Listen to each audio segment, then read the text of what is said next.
ഹരേ രാമ രാമ രാമ ഹരേ ഹരേ. ഹരേ കൃഷ്ണ കൃഷ്ണ കൃഷ്ണ ഹരേ ഹരേ. ഹരേ രാമ രാമ രാമ ഹരേ ഹരേ. ഹരേ കൃഷ്ണ കൃഷ്ണ കൃഷ്ണ ഹരേ ഹരേ. ഭാഗവതം നാമപുരാണം. ഭാഗവതം നാമ പുരാണം ബ്രഹ്മസംഹിതം. ഭാഗവതത്തിന് നാമപുരാണം എന്നൊരു പേര്. ഭാഗവതത്തിൽ ആദ്യം മുതൽ അവസാനം വരെ ഭഗവാന്റെ തിരുനാമത്തിന്റെ മാഹാത്മ്യമാണ് വർണ്ണിക്കുന്നത്. സാക്ഷാൽ ശ്രീകൃഷ്ണ ഭഗവാൻ ഈ ഭൂമിയില് അതിമനോഹര സ്വരൂപം സ്വീകരിച്ച് അവതാരം എടുത്ത് വന്നു. നമ്മളെ മുഴുവനും അനുഗ്രഹിക്കുവാനായി ഭഗവാൻ തന്നെ ഭാഗവത സ്വരൂപിയായിട്ട് മാറി. ഭാഗവതം എന്ന് പറഞ്ഞു കഴിഞ്ഞാൽ തന്നെ പ്രത്യക്ഷ കൃഷ്ണ ഏവഹി, പ്രത്യക്ഷമാകുന്ന ഭഗവാന്റെ സ്വരൂപമാണ് ശ്രീമദ് ഭാഗവതം. പ്രത്യക്ഷം എന്ന് പറഞ്ഞാൽ പ്രതിയക്ഷം, കണ്ണിന്റെ മുന്നിൽ കാണുന്നതായ ഭഗവാന്റെ സ്വരൂപമാണ് ശ്രീമദ് ഭാഗവതം. ആ ശ്രീമദ് ഭാഗവതത്തിൽ 12 സ്കന്ധങ്ങളിൽ 10ാമത്തെ സ്കന്ധത്തിലാണ് കൃഷ്ണാവതാരം വർണ്ണിക്കുന്നത്. അപ്പൊ കൃഷ്ണാവതാരം വർണ്ണിക്കാനായിട്ട് പുറപ്പെടുമ്പോൾ തന്നെ ശ്രീശുക ബ്രഹ്മർഷി കണ്ണടച്ചിരുന്ന് എങ്ങനെ വേണം കൃഷ്ണാവതാരം ആരംഭിക്കുക എന്നുള്ളതിനെ ഒന്ന് ആലോചിച്ചു. ഭഗവാൻ എന്ന് പറഞ്ഞു കഴിഞ്ഞാൽ നാമസ്വരൂപിയാണ് ഭഗവാൻ. അപ്പൊ ഭഗവാന്റെ അനവധി നാമങ്ങൾ, 1000 നാമങ്ങളെ ഭീഷ്മപിതാമഹര് യുധിഷ്ഠിരനെ മുൻനിർത്തിക്കൊണ്ട് ഈ ലോകത്തിന്, സാക്ഷാൽ ഭഗവാനെ മുൻനിർത്തിക്കൊണ്ട് ഈ ലോകത്തിന് അതാ ഉപദേശമായിട്ട് തന്നിട്ടുണ്ട്. അതിലുള്ള ഒരു നാമമാണ് കഥിതായ നമ. കഥിതോ വംശവിസ്താര, കഥിതായ നമ എന്നുള്ള നാമം കൊണ്ടാണ് കൃഷ്ണകഥകളെ ആരംഭിക്കുന്നത്. ഈ ഭാഗവതം ആദ്യം മുതൽ അവസാനം വരെ ഭഗവാന്റെ തിരുനാമമാണ്. അപ്പൊ നാമം ജപിക്കാനായിട്ട് പുറപ്പെടുമ്പോഴാണ് നമുക്ക് സാക്ഷാൽ ഭഗവാനെ നേരിട്ട് കാണാനായിട്ട് ഇതാ സാധിക്കുക. നാമം ജപിക്കാൻ ഉള്ള ഒരു മനോഭാവം ഉണ്ടായാൽ മതി. ചെറിയ കുട്ടിയായിരിക്കണ സമയത്ത് തന്നെ എന്ത് വേണം? നാമം ജപിച്ച് ശീലിക്കണം എന്ന് പറയും. എപ്പോഴും ഇങ്ങനെ നാമം ജപിക്കണ്ട. ആദ്യമൊക്കെ നമ്മൾ നാമം ജപിക്കാൻ വേണ്ടിയിട്ട് കുറച്ച് സമയമൊക്കെ കണ്ടെത്തും. പിന്നെ സമയം കിട്ടുമ്പോഴൊക്കെ നാമം ജപിക്കാനായിട്ട് പുറപ്പെടും. അങ്ങനെ ഒരു ദിവസം 1 മണിക്കൂർ നേരം നാമം ജപിക്കുക, 3 മണിക്കൂർ നേരം നാമം ജപിക്കുക, 6 മണിക്കൂർ നേരം നാമം ജപിക്കുക, 12 മണിക്കൂർ നാമം ജപിക്കുക, ഇങ്ങനെ 24 മണിക്കൂർ നാമം ജപിക്കുക. ഇപ്പൊ രാവിലെ 5 മണിക്കാണ് തുടങ്ങുന്നത് എന്നുണ്ടെങ്കിൽ പിറ്റേ ദിവസം 5 മണി വരെ നാമം ജപിക്കുക തന്നെ. ഇങ്ങനെ നാമം ജപിക്കാൻ വേണ്ടിയിട്ട് സമയം മാറ്റി നിർത്തുമ്പോൾ ആ നാമിയായിരിക്കുന്ന ഭഗവാൻ അവരെ എപ്പോഴും രക്ഷിച്ചു കൊണ്ടിരിക്കുന്നു. ഇവിടെ 7ാം സ്കന്ധത്തിലാണ് പ്രഹ്ലാദന്റെ ചരിത്രം. അല്ലെങ്കിൽ 7ാം സ്കന്ധം എന്തിനു പറയണു എന്ന് ചോദിച്ചാൽ എന്താണ് ചോദ്യം? പ്രഹ്ലാദസ്യ അച്യുതാത്മത. പ്രഹ്ലാദന് എങ്ങനെയാണ് അച്യുതന്റെ അടുത്തേക്ക്, ഭഗവാന്റെ അടുത്തേക്ക് എത്തിച്ചേരാനായിട്ട് സാധിച്ചത്? അല്ലെ, പ്രഹ്ലാദൻ ഒരു അസുര കുലത്തില് ജനിച്ച ആളാണ്. പ്രഹ്ലാദന്റെ അച്ഛന്റെ പേര് ഹിരണ്യകശിപു. അസുരകുലത്തില് ജനിച്ചതായിരിക്കുന്ന അനവധി ആളുകൾക്ക് ഭഗവാന്റെ അടുത്തേക്ക് എത്തിച്ചേരുവാനായിട്ട് സാധിച്ചതിന്റെ കാരണം ഭഗവാന്റെ ഈ തിരുനാമ ജപമാണ് എന്ന് പറയും. ഇവിടെ 7ാം സ്കന്ധം, 7ാം സ്കന്ധത്തില് 2 വാസനകളെ പറ്റിയിട്ടാണ് വർണ്ണിക്കുന്നത്. ഒന്ന് ദുർവാസന, മറ്റൊന്ന് സദ്വാസന. അപ്പൊ ദുർവാസനയ്ക്ക് ഉദാഹരണമായിട്ടാണ് ഹിരണ്യകശിപുവിനെ വർണ്ണിക്കുന്നത്. സദ്വാസനയ്ക്ക് ഉദാഹരണമായിക്കൊണ്ട് പ്രഹ്ലാദനെ വർണ്ണിക്കുന്നു. 7ാം സ്കന്ധത്തിന്റെ ലക്ഷണം ഊതി എന്നുള്ളതാണ്. 7ാം സ്കന്ധത്തിന്റെ ലക്ഷണം ഊതയ കർമ്മവാസന എന്ന് പറയും. ഊതയ കർമ്മവാസന, കർമ്മവാസനകൾക്കനുസരിച്ചാണ് ഒരാൾക്ക് ഭഗവാന്റെ അടുത്തേക്ക് എത്തിച്ചേരുവാനായിട്ട് ഇതാ സാധിക്കും. ഇപ്പൊ ചെറുപ്പം മുതൽ നാമം ജപിക്കാൻ എന്തുകൊണ്ട് ഈ പ്രഹ്ലാദന് സാധിച്ചു എന്ന് ചോദിച്ചാൽ, ഈ അസുരനായിരിക്കുന്ന ഹിരണ്യകശിപു കയാധുവിനെ വിവാഹം കഴിച്ചു. അതില് 4-5 കുട്ടികളതാണ്ടായി. ഹ്ലാദൻ, അനുഹ്ലാദൻ, സംഹ്ലാദൻ തുടങ്ങിയതായിരിക്കുന്ന അസുര കുഞ്ഞുങ്ങളൊക്കെ ഉണ്ടായി കഴിഞ്ഞപ്പോ പിന്നെയും കയാധുവിന്റെ ഉദരത്തില് ഒരു അസുരബാലൻ ജനിക്കുന്നുണ്ട് എന്ന് മനസ്സിലാക്കിയ ഇന്ദ്രൻ ആ കയാധുവിനെ കട്ടുകൊണ്ടു പോവാനായി ഇവിടേക്ക് ഇതാ വന്നു. വെട്ടിക്കൊല്ലാനായിട്ട് ഇതാ പുറപ്പെട്ടപ്പോ, കയ്യിലേക്ക് വാളെടുത്ത് കയാധുവിനെ വെട്ടിക്കൊല്ലാനായിട്ട് പുറപ്പെട്ടപ്പോ നാരദ മഹർഷി അവിടെ എത്തിച്ചേർന്നു. എന്നിട്ട് നാരദ മഹർഷി പറഞ്ഞു ഇന്ദ്രനോട്, ഇന്ദ്ര, നീ എന്താപ്പോ കാണിക്കണത്? ഈ കയാധുവിലുണ്ടാവുന്ന ഉണ്ണിയാണ് പ്രഹ്ലാദൻ. ആ പ്രഹ്ലാദൻ സാക്ഷാൽ ഭഗവത് ഭക്തനാണ്. അതുകൊണ്ട് ആ ഭക്തനെ ഗർഭം ധരിച്ചതായിരിക്കുന്ന ഈ സ്ത്രീയെ നീ ഒരിക്കലും വധിക്കാനായിട്ട് പാടില്ല. എന്നിട്ട് നാരദ മഹർഷി കയാധുവിനെ തൻ്റെ ആശ്രമത്തിലേക്ക് ഇതാ കൂട്ടിക്കൊണ്ടുപോകണം. ആ ആശ്രമത്തിൽ ഇരുന്നു കൊണ്ട് നാരദ മഹർഷി പ്രഹ്ലാദനെ മാത്രം ഉദ്ദേശിച്ച് അവിടെ ഇരുന്ന ഭഗവത് കാര്യങ്ങൾ പറഞ്ഞു കൊടുത്തു. രാവിലെ ആയിക്കഴിഞ്ഞാൽ നേരത്തെ എഴുന്നേറ്റ് കുളിച്ച് ഭഗവാന്റെ ആ കാര്യങ്ങളൊക്കെ അടങ്ങിയതായിരിക്കുന്ന വേദമന്ത്രങ്ങളൊക്കെ അതാ ജപിക്കും. ഇങ്ങനെ നല്ലതായിരിക്കുന്ന ഒരു കുലത്തില് നാരദ മഹർഷിയുടെ കൂട്ടത്തില് വളരാനായിട്ട് സാധിച്ച കയാധു. അപ്പൊ കയാധുവിന്റെ ഉള്ളിലുള്ളതായിരിക്കുന്ന ആ പ്രഹ്ലാദന് ഇപ്പോ അമ്മയുടെ ഉദരത്തിൽ ഇരിക്കുന്ന സമയത്ത് തന്നെ നല്ല കാര്യങ്ങൾ കേൾക്കാനായിട്ട് ഇതാ സാധിച്ചു, നല്ല കാര്യങ്ങൾ അനുഭവിക്കാനായിട്ട് ഇതാ സാധിച്ചു. അങ്ങനെയാണ് പ്രഹ്ലാദൻ ഭഗവത് ഭക്തനായിട്ട് ഇതാ തീരുന്നത്. എന്ന് പറഞ്ഞാൽ ഒരു സ്ത്രീ ഗർഭിണിയാണ് എന്ന് മനസ്സിലാക്കി കഴിഞ്ഞാൽ സാധാരണയ്ക്ക് സ്ത്രീകളൊക്കെ ഭഗവാനോട് പ്രാർത്ഥിക്കും. എന്താ പ്രാർത്ഥിക്കുക? ഭാഗ്യവന്തം പ്രസൂയേത മാശൂരം മാച പണ്ഡിതം. ഭഗവാനെ, എനിക്കൊരു പണ്ഡിതനായിരിക്കുന്ന പുത്രനെയോ അല്ലെങ്കിൽ എനിക്കൊരു ശൂരനായിരിക്കുന്ന പുത്രനെയോ അല്ല ഞാനിതാ ആഗ്രഹിക്കുന്നത്. പിന്നെയോ ഭാഗ്യമുള്ളതായിരിക്കുന്ന ഒരു ഉണ്ണി എനിക്കിതാ ഉണ്ടാവണേ. ഭാഗ്യവന്തം പ്രസൂയേത, ഭാഗ്യവന്തം പ്രസൂയേത, നല്ല ഭാഗ്യമുള്ളതായിരിക്കുന്ന കുട്ടികൾ ഉണ്ടാവണേന്ന് ഈ ഗർഭിണികളായിരിക്കുന്ന സ്ത്രീകൾ തൻ്റെ ഉദരത്തിൽ ഒരു കുഞ്ഞ് വളർന്നു വരുന്നുണ്ട് എന്ന് എപ്പം മനസ്സിലാവുന്നുവോ അപ്പോൾ തന്നെ രാവിലെ നേരത്തെ എഴുന്നേൽക്കും, കുളിക്കും, പൂജാമുറിയുടെ മുന്നിൽ അങ്ങനെ വിളക്ക് കത്തിച്ച് വെച്ച് തൻ്റെ മുന്നിൽ അങ്ങനെ ശോഭിച്ചുകൊണ്ടിരിക്കുന്ന ഭഗവാനെ തന്നെ കുറേ നേരം ഇങ്ങനെ കണ്ണടയ്ക്കാതെ കണ്ണ് തുറന്ന് ഭഗവാനെ തന്നെ ഇങ്ങനെ നോക്കി നിൽക്കും. ഭഗവാന്റെ പാദങ്ങളെ നോക്കി നിന്ന് ഭഗവാന്റെ അരയിലുള്ളതായിരിക്കുന്ന കിങ്ങിണിയെ തന്നെ നന്നായിട്ട് നോക്കി നിന്ന് ഭഗവാന്റെ ആ കയ്യിലുള്ളതായിരിക്കുന്ന വെണ്ണയെ മനസ്സിലേക്ക് നന്നായിട്ട് ധ്യാനിച്ച് കാരുണ്യ കടാക്ഷം പൊഴിക്കുന്ന ഭഗവാന്റെ തൃക്കണ്ണുകളെ തന്നെ നന്നായിട്ട് ധ്യാനിച്ച് ഈ ഭഗവാനെ തന്നെ നന്നായിട്ട് കണ്ണുകൊണ്ട് ഉള്ളിലേക്കാക്കാൻ വേണ്ടി ശ്രമിക്കും, അല്ലെ? അങ്ങനെ ഭഗവാന് നിവേദിച്ചതായിരിക്കുന്ന ആ നിവേദ്യമൊക്കെ കഴിക്കാനായിട്ട് പുറപ്പെടും. വേറെ ഭക്ഷണങ്ങളൊന്നും കഴിക്കില്ല. ഒരു വ്രത മനോഭാവത്തോട് കൂടിയിട്ട് ഇപ്പോ ആഹാരമൊക്കെ ശുദ്ധാക്കാനായിട്ട് പുറപ്പെടും, അല്ലെ? ആഹാരം എന്ന് പറഞ്ഞു കഴിഞ്ഞാൽ തന്നെ എന്താ അർത്ഥം? ആഹരിക്കുന്നതിനെ ആഹാരം എന്ന് പറയും. ഇപ്പൊ വായക്കൂടെ എടുക്കുന്നത് ആഹാരാണ്, കണ്ണുകൂടെ എടുക്കുന്നത് ആഹാരാണ്, മൂക്കുകൂടെ എടുക്കുന്നത് ആഹാരാണ്, കാതുകൂടെ എടുക്കുന്നത് ആഹാരാണ്, ത്വക്കുകൂടെ എടുക്കുന്നതും ആഹാരമാണ്. ഇങ്ങനെ എല്ലാവിധ ഇന്ദ്രിയങ്ങളിലൂടെയും ഉള്ളിലേക്ക് നല്ലതിനെ മാത്രം ഭഗവാനെ മാത്രം ആക്കാനായിട്ട് സാധിച്ച ആ കയാധുവില് ഉണ്ടായതായിരിക്കുന്ന പുത്രനാണ് പ്രഹ്ലാദൻ എന്ന് പറഞ്ഞാൽ എന്താ അർത്ഥം? ഒരു സ്ത്രീ അമ്മയാവുന്ന സമയത്ത് തന്നെ എങ്ങനെയുള്ള കുട്ടികളെ വേണം ഈ ഭൂമിയിലേക്ക് പറഞ്ഞയക്കുക, അല്ലെ?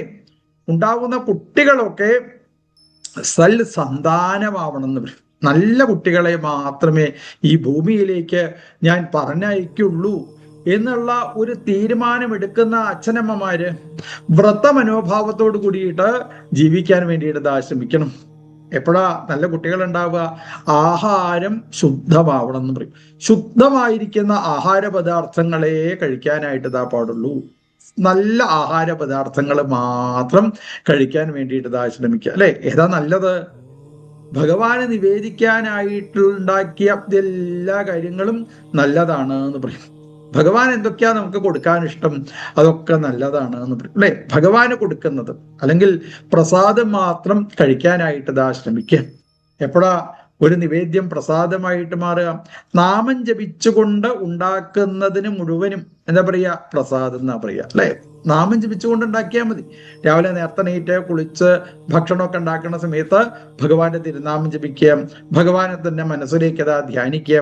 ഒരു പിടി അരി കയ്യിലേക്ക് എടുത്ത് വെള്ളത്തിലേക്ക് ഇടുന്നതിന്റെ മുന്നേ സാധാരണയ്ക്ക് ആൾക്കാരെന്ത് ചെയ്യും? അവര് അന്നപൂർണേശ്വരി ദേവിയെ മനസ്സിലേക്ക് ഇതാ ധ്യാനിക്കും. ചെറുകുന്നിൽ അമ്മയെ മനസ്സിലേക്ക് നന്നായിട്ട് ധ്യാനിച്ചിട്ടാണ് അതിലേക്ക് അരി ഇതാ എടുത്തിടുക അല്ലെ. അപ്പൊ ആരെങ്കിലുമൊക്കെ വീട്ടിലേക്ക് അനവധി ആൾക്കാർ കയറി വരുന്ന വെച്ചാൽ അവർക്കും കൂടി കഴിക്കാനുള്ളതായിരിക്കുന്ന ഭക്ഷണം അന്ന് നമ്മളെ വീട്ടിൽ അതാ ഉണ്ടാവും.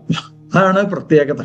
ഇങ്ങനെ ഭഗവാനെ ഉദ്ദേശിച്ചുകൊണ്ട്, ഭഗവാനെ ഓർത്തുകൊണ്ട്, ഭഗവാന്റെ തിരുനാമം ജപിച്ചുകൊണ്ടാണ് നമ്മൾ അതാ നിവേദ്യം ഉണ്ടാക്കുന്നത് എന്നുണ്ടെങ്കിൽ ആ നിവേദ്യത്തിന്റെ പേരാണ്, ആ ഭക്ഷണത്തിന്റെ പേരാണ് പ്രസാദം എന്നുള്ളത്. അല്ലെങ്കിൽ അത് പ്രസാദമായിട്ടതാ മാറി. ഒരു ഗ്ലാസ് വെള്ളം ഭഗവാന്റെ മുന്നിൽ വെക്കുന്നത് വരെ അത് വെള്ളം തന്നെയാണ്. എപ്പോഴാ അത് തീർത്ഥായിട്ട് മാറുക? ഭഗവാൻ അഭിഷേകം കഴിച്ചങ്ങോട്ട് എടുത്തു കഴിഞ്ഞാൽ അത് തീർത്ഥായിട്ടതാ മാറി. ഉണ്ടാക്കുന്നതായിരിക്കുന്ന ഭക്ഷണമൊക്കെ പൂജാമുറിയുടെ മുന്നില് ഭഗവാന്റെ മുന്നിൽ കൊണ്ടുപോയി വെക്കുന്നത് വരെ അത് ഭക്ഷണമാണെന്ന് പറയാം. അത് ഭഗവാന്റെ മുന്നിൽ വെച്ച് അതങ്ങോട്ട് എടുത്തു കഴിഞ്ഞിട്ട് വെച്ചാൽ അതെന്തായി? അത് പ്രസാദമായിട്ട് മാറി. അതുകൊണ്ടാണ് രാവിലെ ഉണ്ടാക്കുന്നതായിരിക്കുന്ന ഭക്ഷണമൊക്കെ ഒരു പാത്രത്തിലെടുത്ത് എന്ത് വേണം?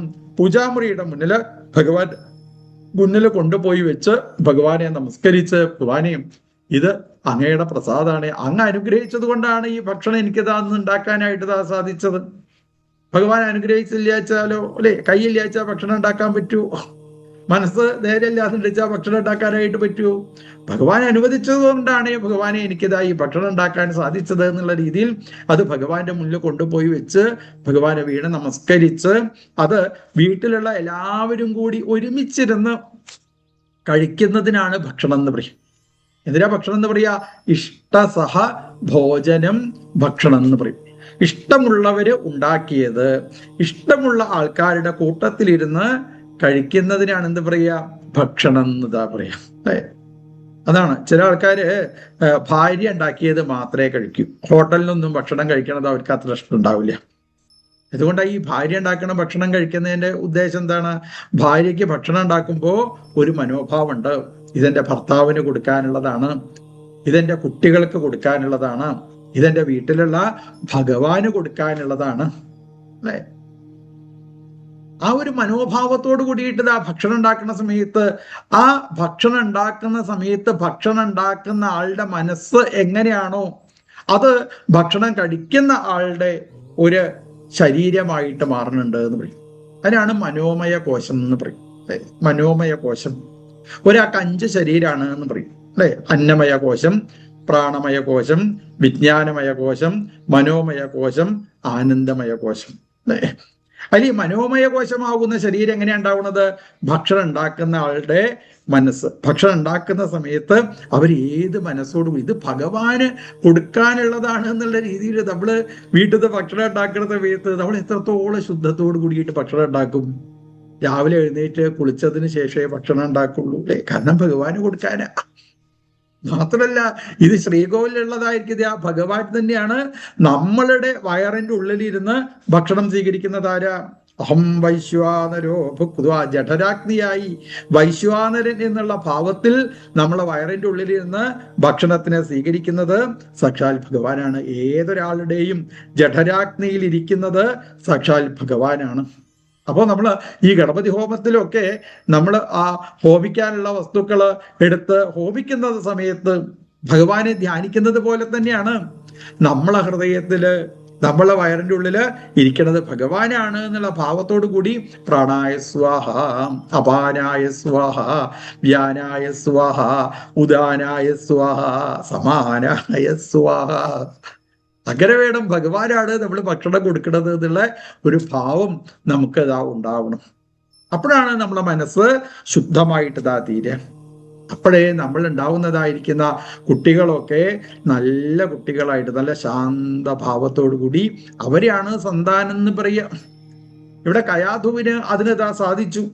അതാണ് ഈ അസുരകുലത്തിലുള്ളതായിരിക്കുന്ന യാതൊരു തരത്തിലുള്ള ചീത്ത സ്വഭാവവും ആരെ ബാധിച്ചില്ല? ഈ പ്രഹ്ലാദനെ ബാധിച്ചിട്ടില്ല. അതാണ് പ്രഹ്ലാദന്റെ പ്രത്യേകത. ഇവിടെ എന്താ ചോദ്യം? പ്രഹ്ലാദസ്യ അച്യുതാത്മത, അസുരകുലത്തിൽ ജനിച്ചതായിരിക്കുന്ന പ്രഹ്ലാദന് എങ്ങനെയാണ് അച്യുതന്റെ അടുത്തേക്ക്, സാക്ഷാൽ ഭഗവാന്റെ അടുത്തേക്ക് എത്തിച്ചേരാനായിട്ട് സാധിച്ചത്? അതിന്റെ ഒരു കാരണമാണ് ഭക്ഷണത്തിന്റെ പ്രത്യേകത എന്ന് പറയും. നമ്മൾ എന്ത് വേണം? നല്ല ഭക്ഷണം മാത്രം കഴിക്കാൻ വേണ്ടിയിട്ട് ശ്രമിക്കുക. പറ്റുന്നുണ്ടെങ്കിൽ സത്വഗുണപ്രധാനമായിരിക്കുന്ന ആഹാരം കഴിക്കാൻ വേണ്ടിയിട്ട് ശ്രമിക്കണം എന്ന് പറയും. ഏതാ ഈ സത്വഗുണപ്രധാനമായിരിക്കുന്ന ആഹാര പദാർത്ഥങ്ങള്? മഹാവിഷ്ണുവിന് ഏതൊക്കെ പദാർത്ഥ കൂടുതൽ ഇഷ്ടമുള്ളത് നോക്കിയാൽ മനസ്സിലാവും. ഗുരുവായൂരപ്പന് ഏറ്റവും കൂടുതൽ ഇഷ്ടപ്പെട്ടതായിരിക്കുന്ന നിവേദ്യം ഏതാണ്? എല്ലാവർക്കും അറിയാം അല്ലെ? പായസമാണ് ഭഗവാൻ ഏറ്റവും ഇഷ്ടപ്പെട്ടത്. അപ്പൊ മധുരമേറിയതായിരിക്കുന്ന പദാർത്ഥങ്ങൾ നമ്മളൊക്കെ ഭക്ഷണം കഴിക്കാൻ വേണ്ടിയിട്ട് ഇരിക്കുന്ന സമയത്ത് ഇലയുടെ നാക്ക് ഏത് ഭാഗത്തേക്കാ വെക്കുക അല്ലെ? എങ്ങോട്ട് തിരിഞ്ഞിരുന്നിട്ടാ ഭക്ഷണം കഴിക്കേണ്ടത് നിയമപ്രകാരം? പറ്റുന്നുണ്ടെങ്കിൽ കിഴക്ക് ഭാഗത്തേക്ക് തിരിഞ്ഞിരുന്ന് ഭക്ഷണം കഴിക്കണം എന്ന് പറയും. എങ്ങനെ? ഇരുന്ന് ഭക്ഷണം കഴിക്കണം. ചമ്രം പടിഞ്ഞ് നിലത്തിരുന്ന് ഭക്ഷണം കഴിക്കുന്നതിനാണ് കൂടുതൽ പ്രാധാന്യം. ഇപ്പം പിന്നെ ഒന്നും പറയാനായിട്ട് പറ്റില്ല. അപ്പൊ നമ്മളെങ്ങനെയാ ഭക്ഷണം കഴിക്കണത്? ഇരുന്നിട്ടാണോ? ഇരുന്നിട്ടല്ല. നിന്നിട്ടാണോ? നിന്നിട്ടും അല്ല. യഥാ വാനര എന്ന് പറയും. വാനരന്മാർക്ക് ഭക്ഷണം കിട്ടിക്കഴിഞ്ഞാൽ അവരേതാ മരത്തിന്റെ കൊമ്പിന്റെ മുകളിൽ കയറിപ്പോവും. അല്ല, ആ കൊമ്പിന്റെ മുകളിൽ ഇരിക്കുവല്ല നിൽക്കുവല്ല ചെയ്യുക അല്ലേ? ഇത് കിട്ടിയതായിരിക്കുന്ന പഴം അതെടുത്ത് ആദ്യം കടിക്കും. ഇന്ന് കടിച്ചു കഴിഞ്ഞാൽ ഭാര്യ കുരങ്ങത്തിന് അടുത്തേക്ക് കൊടുക്കും. കഴിക്കും എന്ന് പറഞ്ഞാൽ അതിന്റെ വായയ്ക്ക് കൊടുക്കും. പിന്നെ കുട്ടി കുരങ്ങ വായൊക്കെ വിളിച്ച് അതിൻ്റെയൊക്കെ വായയ്ക്ക് കൊടുക്കും. ഇതേപോലെയല്ലേ നമ്മൾ ഭക്ഷണം കഴിക്കുന്നത്? പിറന്നാൾ വെച്ചാൽ പിന്നെ പറയൂ വേണ്ട. പിറന്നാളിന് വട്ടത്തിലൊരു സാധനം വാങ്ങിക്കൊണ്ടുവരില്ല, ആരും വാങ്ങിക്കൊണ്ടിരും. 4 ഭാഗത്തും നിന്ന് ഇനി അഥവാ ഒരു മെഴുകുതിരിയേറ്റ കത്തി വെച്ചടിച്ച് ആ ഊതിക്കെടുത്തും. വിളക്ക് ഊതിക്കെടുത്തുന്ന ദിവസമാണ് പിറന്നാള്. 4 ഭാഗത്തും നിന്ന് ഇങ്ങനെ ചാടിക്കളിച്ച് എന്തൊക്കെയാ കാണിക്കുക ആൾക്കാർ വിചാരിച്ചത് അല്ലേ? ഇങ്ങനെ ചാടിക്കളിച്ച് ഇതൊരു കഷ്ടം എടുത്തിട്ട് നിനക്ക് ഏറ്റവും ഇഷ്ടമുള്ള ആളുടെ വായയ്ക്ക് വെച്ചു കൊടുക്കുക. അയാൾ എച്ചിലാണ് വരുന്ന ആൾക്കാർ മുഴുവനും കഴിക്കുക. എന്ത് എച്ചിലും ഇല്ല, ഒറ്റുമില്ല, ഒന്നുമില്ല. എങ്ങനെ വേണം? നമ്മള് നിലത്തിരുന്ന് ഭക്ഷണം കഴിക്കണം എന്ന് പറയും. എന്താ ഈ ചമ്രം പടിഞ്ഞിരുന്ന് ഭക്ഷണം കഴിക്കുന്ന സമയത്തുള്ള പ്രത്യേകത? നമ്മളുടെ എല്ലാ രക്തവും വയറിന്റെ ഉള്ളിലേക്ക് എത്തിച്ചേരും എന്ന് പറയും. കഴിക്കുന്നതായിരിക്കുന്ന ഭക്ഷണമൊക്കെ കഴിയുന്നതും വേഗം ദഹിക്കും ഇരുന്ന് ഭക്ഷണം കഴിക്കണ സമയത്ത് എന്ന് പറയും. ഭക്ഷണമൊക്കെ എങ്ങനെ വേണം? പഥ്യം പൂതം അനായസ്തം ആഹാര്യം സാത്വികം സ്മൃതം എന്ന് പറയും. പഥ്യമായത്, ശരീരത്തിന് പഥ്യമായതായിരിക്കുന്ന ആഹാരേ കഴിക്കാൻ പാടുള്ളൂ. പൂതം എന്ന് പറഞ്ഞാൽ ശുദ്ധമായതേ കഴിക്കാനായിട്ട് പാടുള്ളൂ. അപ്പൊ ഭക്ഷണമൊക്കെ ശുദ്ധമായിരിക്കുന്ന മനോഭാവത്തോട് കൂടിയിട്ട് ഉണ്ടാക്കുക. എന്നിട്ടോ ഭക്ഷണം ഉണ്ടാക്കി കഴിഞ്ഞാൽ അപ്പം തന്നെ അത് അടച്ചു വെക്കണം എന്ന് പറയും. ഒരിക്കലും ഭക്ഷണ പദാർത്ഥങ്ങൾ തുറന്നിടാനായിട്ട് പാടില്ല. തിരുമേനിയൊക്കെ പറഞ്ഞോളൂ, ഇവിടെ ഒന്നും ഇതിലേക്ക് വീഴാനൊന്നുമില്ല, അത്ര നീറ്റാ ഞങ്ങളെ വീട് എന്നാ വിചാരിച്ചത്. ഇതിലേക്കൊന്നും വീഴൊന്നുമില്ല. ഇത് തുറന്നിച്ചില്ലാത്ത അടച്ചില്ലാച്ചാലും കുഴപ്പമില്ലാതൊക്കെ ചില ആൾക്കാർ പറയും. പക്ഷേ ഒന്നുണ്ട്, നമ്മളെ കണ്ണുകൊണ്ട് കാണാത്തതായിരിക്കുന്ന പല ഭൂതജാലങ്ങളും അവിടെ ഈ സ്ഥലത്ത് കാത്തു നിൽക്കുന്നുണ്ട്. അതുകൊണ്ടാണ് അമ്പലത്തിലൊക്കെ ഈ ഭഗവാന് നിവേദ്യം കഴിക്കാനായിട്ട് പുറപ്പെടുമ്പോൾ നമ്മൾ എന്ത് ചെയ്യും? പുറമെ ഒരു പട്ടിടും. എന്നിട്ട് പുറമുള്ള ആൾക്കാരോടൊക്കെ പറയും, ഇനി ഇങ്ങോട്ട് വരണ്ട കേട്ടോ, അവിടെ നിന്നോളൂ, ഭഗവാന്റെ ഭക്ഷണം കഴിച്ചു കഴിഞ്ഞാൽ തൊഴാട്ടോ പറയും. എന്തുകൊണ്ടാണ് ആരും കാണിക്കാത്തത്? അപ്പൊ ഒരാള് ഭക്ഷണം കണ്ടു കഴിഞ്ഞിട്ടുവെച്ചാൽ അത് അയാൾക്ക് അതിലേക്ക് ഒരു ശ്രദ്ധ വരുന്നു പറയും. 3 കാമന്മാരാണുള്ളത് പറയും. കുറെ കാമന്മാരുണ്ട്, അതിലൊരു 3 കാമന്മാർക്ക് പ്രത്യേകത ഉണ്ട്. അതാണ് ഹന്തുകാമഹ, രന്തുകാമഹ, ഭോക്തുകാമഹ അല്ലെ? ഹന്തുകാമൻ, ഭോക്തുകാമൻ, രന്തുകാമൻ.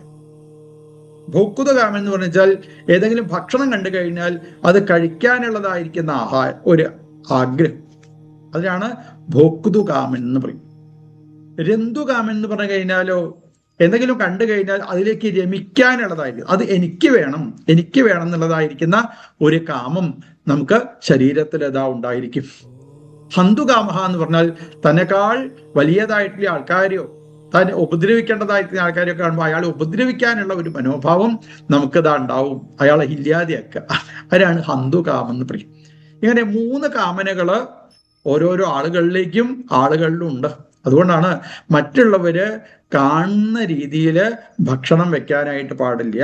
ആ ഭക്ഷണം നിർബന്ധമായിട്ടും അടച്ചു വെക്കണം എന്നൊക്കെ പറയാനുള്ളതായിരിക്കുന്ന കാരണം. അങ്ങനെ ഭക്ഷണം അടച്ചു വെക്കണം. അപ്പൊ പഥ്യം, പൂതം, അനായസ്തം. അനായസ്തം എന്ന് പറഞ്ഞാൽ കഴിയുന്നതും വേഗം ദഹിക്കുന്നതായിരിക്കുന്ന ആഹാര പദാർത്ഥങ്ങള് മാത്രമേ കഴിക്കാനായിട്ട് ഇതാ പാടുള്ളൂ. നമ്മളൊക്കെ സ്ഥിതി ആലോചിച്ച് നോക്കും. ഇന്ന് കഴിച്ചാൽ 4 ദിവസത്തേക്ക് വിശപ്പുണ്ടാവില്ല. ഓരോ ആഹാര പദാർത്ഥങ്ങള് ആളുകൾ ഇതാ കഴിക്കാനായിട്ട് ഇതാ പുറപ്പെടും അല്ലേ. അപ്പൊ കഴിയുന്നത് വേഗം ദഹിക്കണം എന്ന് പറയും. വേഗം ദഹിക്കുന്നതായിരിക്കുന്ന ആഹാര പദാർത്ഥങ്ങൾ കഴിക്കുന്നതിനാണ് കൂടുതൽ ഇതാ പ്രാധാന്യം. അപ്പൊ ആഹാരം ശുദ്ധമാകുന്നതിനനുസരിച്ചാണ് അവരിൽ നിന്ന് വരുന്നതായിരിക്കുന്ന പ്രവൃത്തികൾ. അപ്പോൾ ഭഗവാന് ഇഷ്ടപ്പെട്ടതായിരിക്കുന്ന നിവേദ്യം പായസം അതാണ്. നമ്മൾ ഇരുന്ന് ഇലയൊക്കെ വെച്ച് ഭക്ഷണം കഴിക്കുന്ന സമയത്ത് ആ ഇലയിൽ ഓരോരോ സാധനവും വിളമ്പുന്നതിന് നിയമമുണ്ട്. എരിവുള്ള പദാർത്ഥങ്ങളൊക്കെ ഇലയുടെ ഏത് ഭാഗത്താ വിളമ്പുക അല്ലെ? ഏത് ഭാഗത്താ വിളമ്പുക? അതിന്റെ നാക്കുള്ള അല്ലെ ഇടത് ഭാഗത്താണ് അതൊക്കെ വിളമ്പുക പറയും. പിന്നെയോ മധുരമുള്ള പദാർത്ഥങ്ങളൊക്കെ എവിടെയാ വിളമ്പേണ്ടത്? അത് വലത്ത് ഭാഗത്താണ് വിളമ്പുക പറയും. ഇനി എരിവും മധുരവും അല്ലാത്തൊരു സാധനമുണ്ട്. അതിനെന്താ പറയാ? ഓലൻ എന്ന് പറയും. അത് നേരെ ഇലയുടെ നടുക്ക് ചോറിന്റെ ഒക്കെ നേരെ മുകളില് അവിടെ വിളമ്പാനായിട്ട് ഇതാ പുറപ്പെടും. എന്തുകൊണ്ടാണ് ഈ മധുരമുള്ള പദാർത്ഥങ്ങളൊക്കെ വലത്ത് ഭാഗത്ത് വിളമ്പണത്? കൈകൊണ്ട് വേഗം എടുക്കാൻ എവിടെയാ പറ്റുക? വലത്ത് ഭാഗത്ത്. അപ്പൊ അത് വേണച്ചാൽ നല്ലോണം കഴിച്ചോളൂ, വലിയ കുഴപ്പമൊന്നുമില്ല.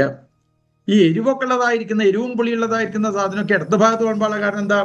വലത്തേ കയ്യെ കുറച്ചൊന്നും അങ്ങോട്ട് മെനക്കിടണം അല്ലേ? എന്നാലേ അത്ര കഴിക്കണ്ട, കുറേശ്ശെ കഴിച്ചാൽ മതി എന്നുള്ള രീതിയിലാണ് അത് കുറച്ച് ദൂരത്ത് ഇതാ വെക്കുന്നത്. അപ്പൊ സാത്വികമായിരിക്കുന്ന ആഹാര പദാർത്ഥങ്ങള് കഴിക്കുന്നതിനാണ് കൂടുതൽ ഇതാ പ്രാധാന്യം. അങ്ങനെയാണ് ആ പ്രഹ്ലാദന് ഇപ്പോ ശുദ്ധമായിരിക്കുന്ന മനോഭാവത്തോട് കൂടിയിട്ട് തൻ്റെ മുന്നിലിരിക്കുന്നതായിരിക്കുന്ന കുട്ടികൾക്കും നല്ല നല്ല ഉപദേശങ്ങൾ ഇതാ കൊടുക്കാനായിട്ട് ഇതാ സാധിച്ചു അല്ലെ. ആണ് ആ പ്രഹ്ലാദന്റെ മുന്നിൽ ഭഗവാൻ പ്രത്യക്ഷപ്പെടാനുള്ള കാരണം. ഇതൊക്കെയാണ് നരസിംഹാവതാരമായിട്ട് നമുക്ക് ഇന്നലെ കേൾക്കാനായിട്ട് ഇതാ സാധിച്ചത്. അപ്പൊ നരസിംഹ സ്വരൂപം സ്വീകരിച്ച് സാക്ഷാൽ ഭഗവാൻ മുന്നിൽ അങ്ങനെ വന്ന് അവതരിച്ചു. 3 കണ്ണുകൾ ആണ് ഭഗവാന്. ആ 3 കണ്ണിൽ നിന്നും അഗ്നി അങ്ങനെ പുറത്തേക്ക് വരുന്നുണ്ട്. നാസികാദ്വാരത്തിൽ നിന്ന് കൊടുങ്കാറ്റ് പുറത്തേക്ക് ഇതാ വരുന്നുണ്ട്. ചെറിയതായിരിക്കുന്ന കാത് ദൂരെ സ്ഥിത ഭീരവഹ. ഭീരുക്കളായിരിക്കുന്ന ദേവന്മാർക്ക് പോലും ആ ഭഗവാന്റെ അടുത്തേക്ക് ഒന്ന് എത്തിച്ചേരാൻ പോലും ഇതാ സാധിച്ചില്ല. പ്രത്യേകം അസ്തോഷത, പ്രത്യേകമായിട്ട് ഓരോ ദേവീ ദേവന്മാരും വന്ന് ഭഗവാനെ സ്തുതിച്ചു. ആരുടെ സ്തുതി കേട്ടിട്ടും ഒരു തരി പോലും ദേഷ്യം ഭഗവാന് മാറണില്ല. ആദ്യം തന്നെ വന്ന് സ്തുതിച്ചത് സാക്ഷാൽ ബ്രഹ്മാവാണ്. ബ്രഹ്മാവിന്റെ സ്തുതി ഭഗവാൻ ഇതാ കേട്ടു. ബ്രഹ്മാവ്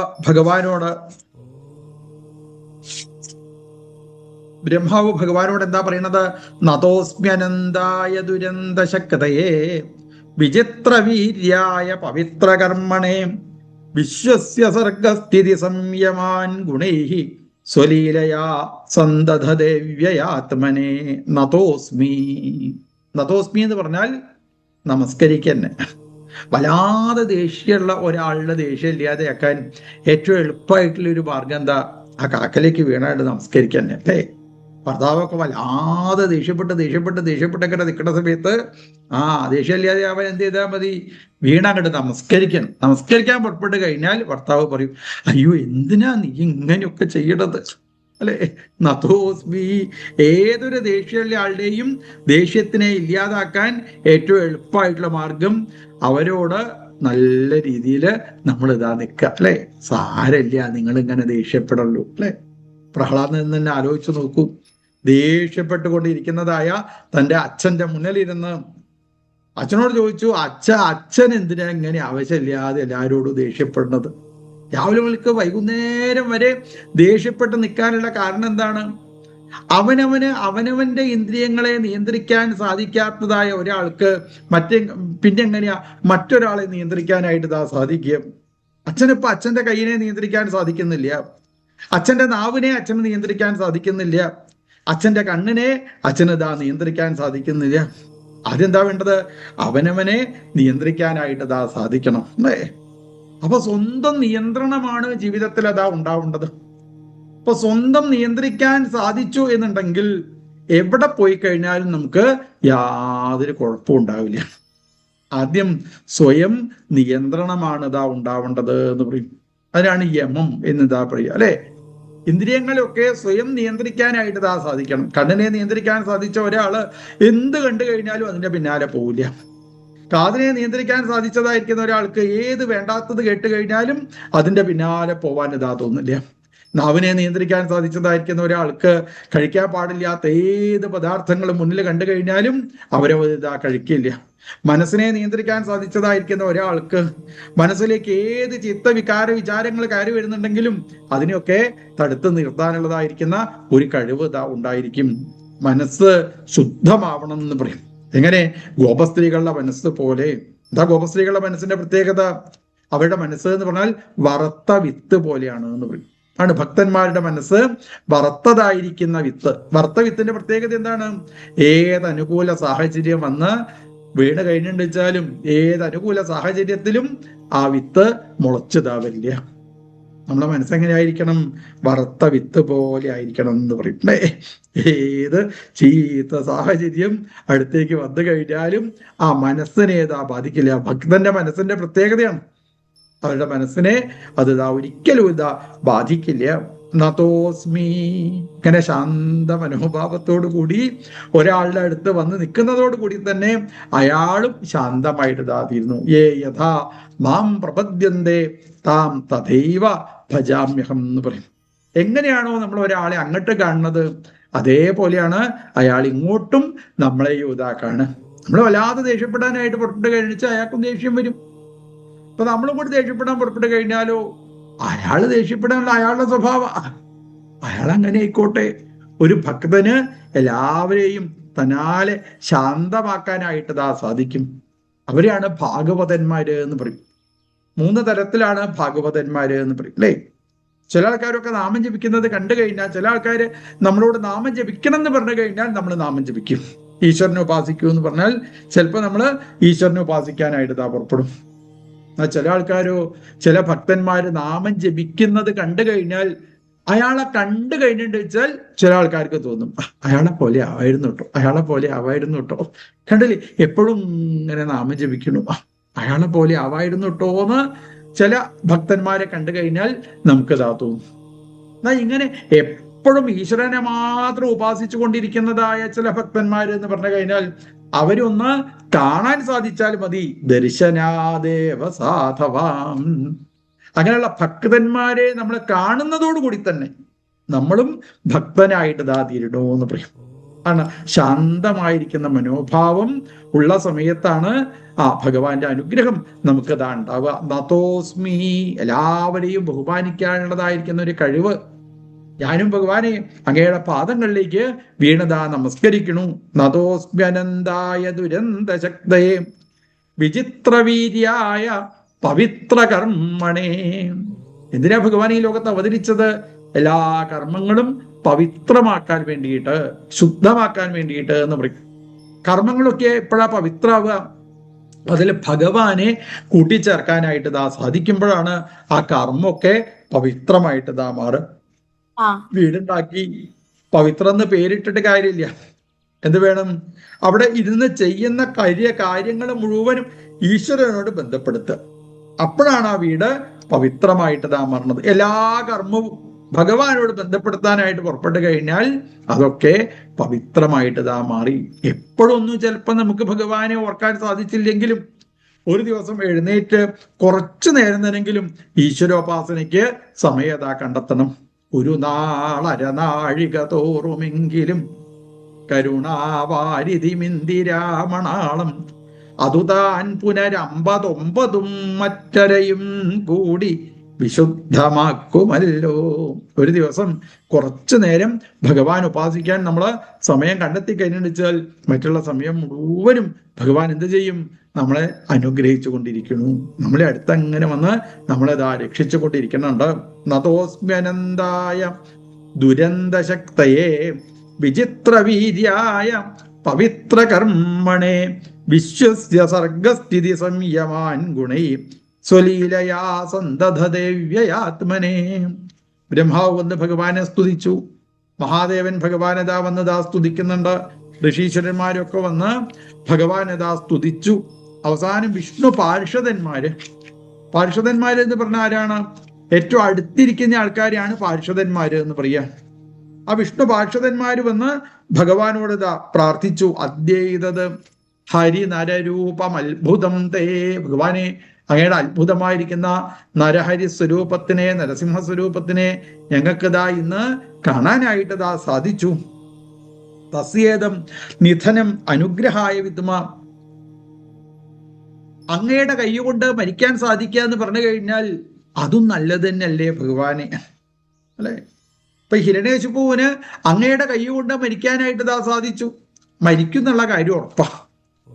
അതിപ്പോ അങ്ങയുടെ കൈ കൊണ്ട് മരിക്കാൻ സാധിക്കുക എന്ന് പറഞ്ഞാൽ അത് നല്ലതല്ലേ? അടി കിട്ടിയാൽ എന്താ, മോതിരട്ട കൈ കൊണ്ട് കിട്ടണം എന്ന് പറയും. മോതിരട്ട കൈ കൊണ്ടാ കിട്ടണമെന്ന് വെച്ചാൽ അതിന് കൂടുതൽ പ്രാധാന്യമുണ്ട്, അല്ലെ?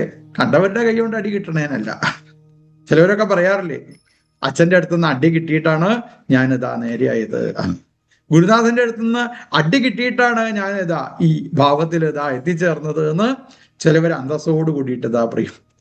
അങ്ങനെ ഭഗവാന്റെ അടുത്തുനിന്ന് മരിക്കാൻ സാധിക്കുക എന്ന് പറഞ്ഞാൽ അതും നല്ലത് തന്നെയല്ലേ ഭഗവാനെ എന്ന് പറഞ്ഞ് വിഷ്ണു പാർഷദന്മാര് ഭഗവാന്റെ പാദങ്ങളിൽ വീണതാ നമസ്കരിച്ചു.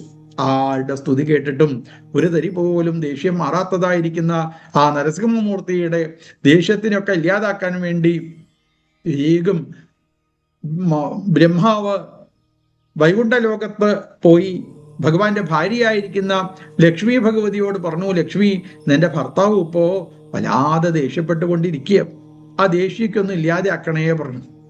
ലക്ഷ്മി ഭഗവതി പറഞ്ഞു, ഇപ്പൊ എങ്ങനെയാ അവിടെ ഇരിക്കണത്? എല്ലാരോടും ദേഷ്യപ്പെട്ടിരിക്കുക. അതേ ബ്രഹ്മാവേ, അങ്ങക്ക് അറിയാനിട്ടാ ഈ പുരുഷന്മാരുടെ സ്വഭാവം. അവർ ലോകത്തുള്ള ആരോടൊക്കെ ദേഷ്യപ്പെട്ടാലും ഭാര്യമാരെ അങ്ങോട്ട് കണ്ടാൽ പിന്നെ വള്ളത്തിൽ വീണ പൂച്ചേനെ പോലെയാ വരിക. അതുകൊണ്ട് ഇതാ ഞങ്ങളെ കാണേണ്ട താമസമേ ഉള്ളൂ. ഇപ്പൊ അവരുടെ സകല ദേഷ്യവും ഇല്ലാതായിട്ട് തീരും. ഇപ്പൊ എങ്ങനെയാ അവിടെ ഇരിക്കണത് ചോദിച്ചു. ചോരയില് കുളിച്ചിരിക്കുക. എന്നാ പിന്നെ ചോന്ന സാരി തന്നെ ആയിക്കോട്ടെ വിചാരിച്ചു അത്രേ. അങ്ങനെ സാരിയൊക്കെ ഇതാ എടുത്തുകൊടുത്ത് ഒരു താമരപ്പൂവൊക്കെ കയ്യിലങ്ങനെ ചുഴറ്റി സാ നോപേയായ ശങ്കിത. സാവധാനത്തിൽ ബ്രഹ്മാവിനോട് കൂടിയിട്ട് ലക്ഷ്മി ഭഗവതി അങ്ങോട്ട് വന്നു. എന്നിട്ട് കുറെ ദൂരത്തെത്തിയപ്പോ ബ്രഹ്മാവ് പറഞ്ഞു, ഇനി ഞാൻ ഭഗവതീന്റെ കൂടെ വരുന്നില്ല. ഭഗവതിക്ക് വേണമെന്ന് ഇടിച്ചാൽ കാണാം. ഒരു 10, 500, 1000 കിലോമീറ്റർ അങ്ങോട്ട് പോയി കഴിഞ്ഞാൽ ഇരിക്കണണ്ട ഒരു സത്വം, വേഗം പോയി കണ്ടോളൂ പറഞ്ഞു അത്രേ. ലക്ഷ്മി ഭഗവതി പറഞ്ഞു, പേടിക്കണ്ട, ഞാനുണ്ട്, വന്നോളൂ പറഞ്ഞു അത്രേ. വേണ്ട, ഞാൻ ഒരു പ്രാവശ്യം കണ്ടത്, അക്കിനി കാണുന്നില്ല പറഞ്ഞു. അത് ലക്ഷ്മി ഭഗവതി വന്നു നോക്കിയ സമയത്തതാ ഹിരണ്യകശിപുവിന്റെ കൊട്ടാരത്തിന്റെ നേരെ മുന്നിലുള്ള വലിയ വാതിലിന്റെ ഉമ്മർപ്പടിന്റെ മോൾ അവിടെ അങ്ങനെ ഇരിക്കുന്നുണ്ട് അത്രേ. ഒരു സത്വം നരസിംഹ സ്വരൂപത്തില് ഭഗവാനക്കരതാ ഇരിക്കുന്നുണ്ട്. തന്റെ മടിയിലുള്ളതായിരുന്ന ഹിരണ്യകശിപുവിനെ വാരി കീറി കയ്യിലുള്ള നഖങ്ങളെ കൊണ്ട് മുഴുവനും ചെറിയ ചെറിയ കഷ്ണങ്ങളാക്കി മാറ്റിയിട്ടുണ്ട് അത്ര, ദേഷ്യം മാറാത്തത് കൊണ്ട്. അല്ലേ, എങ്ങനെ കടകൃദ്യേരകാം കടകൃദ്യഥ.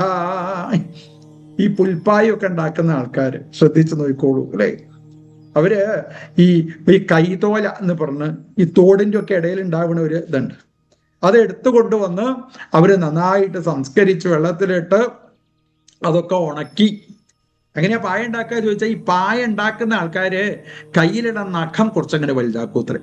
എന്നിട്ട് വലുതാക്കിയിട്ട് ഈ പായ തൻ്റെ ആ നഖം കൊണ്ടാണ് ഈ ഇല ഇത് ചെറിയ ചെറിയ കഷ്ണാക്കിയിട്ട് താമര ഈ ഓല ചെറിയ ചെറിയ കഷ്ണാക്കിയിട്ട് ഇങ്ങനെ ചീന്തും.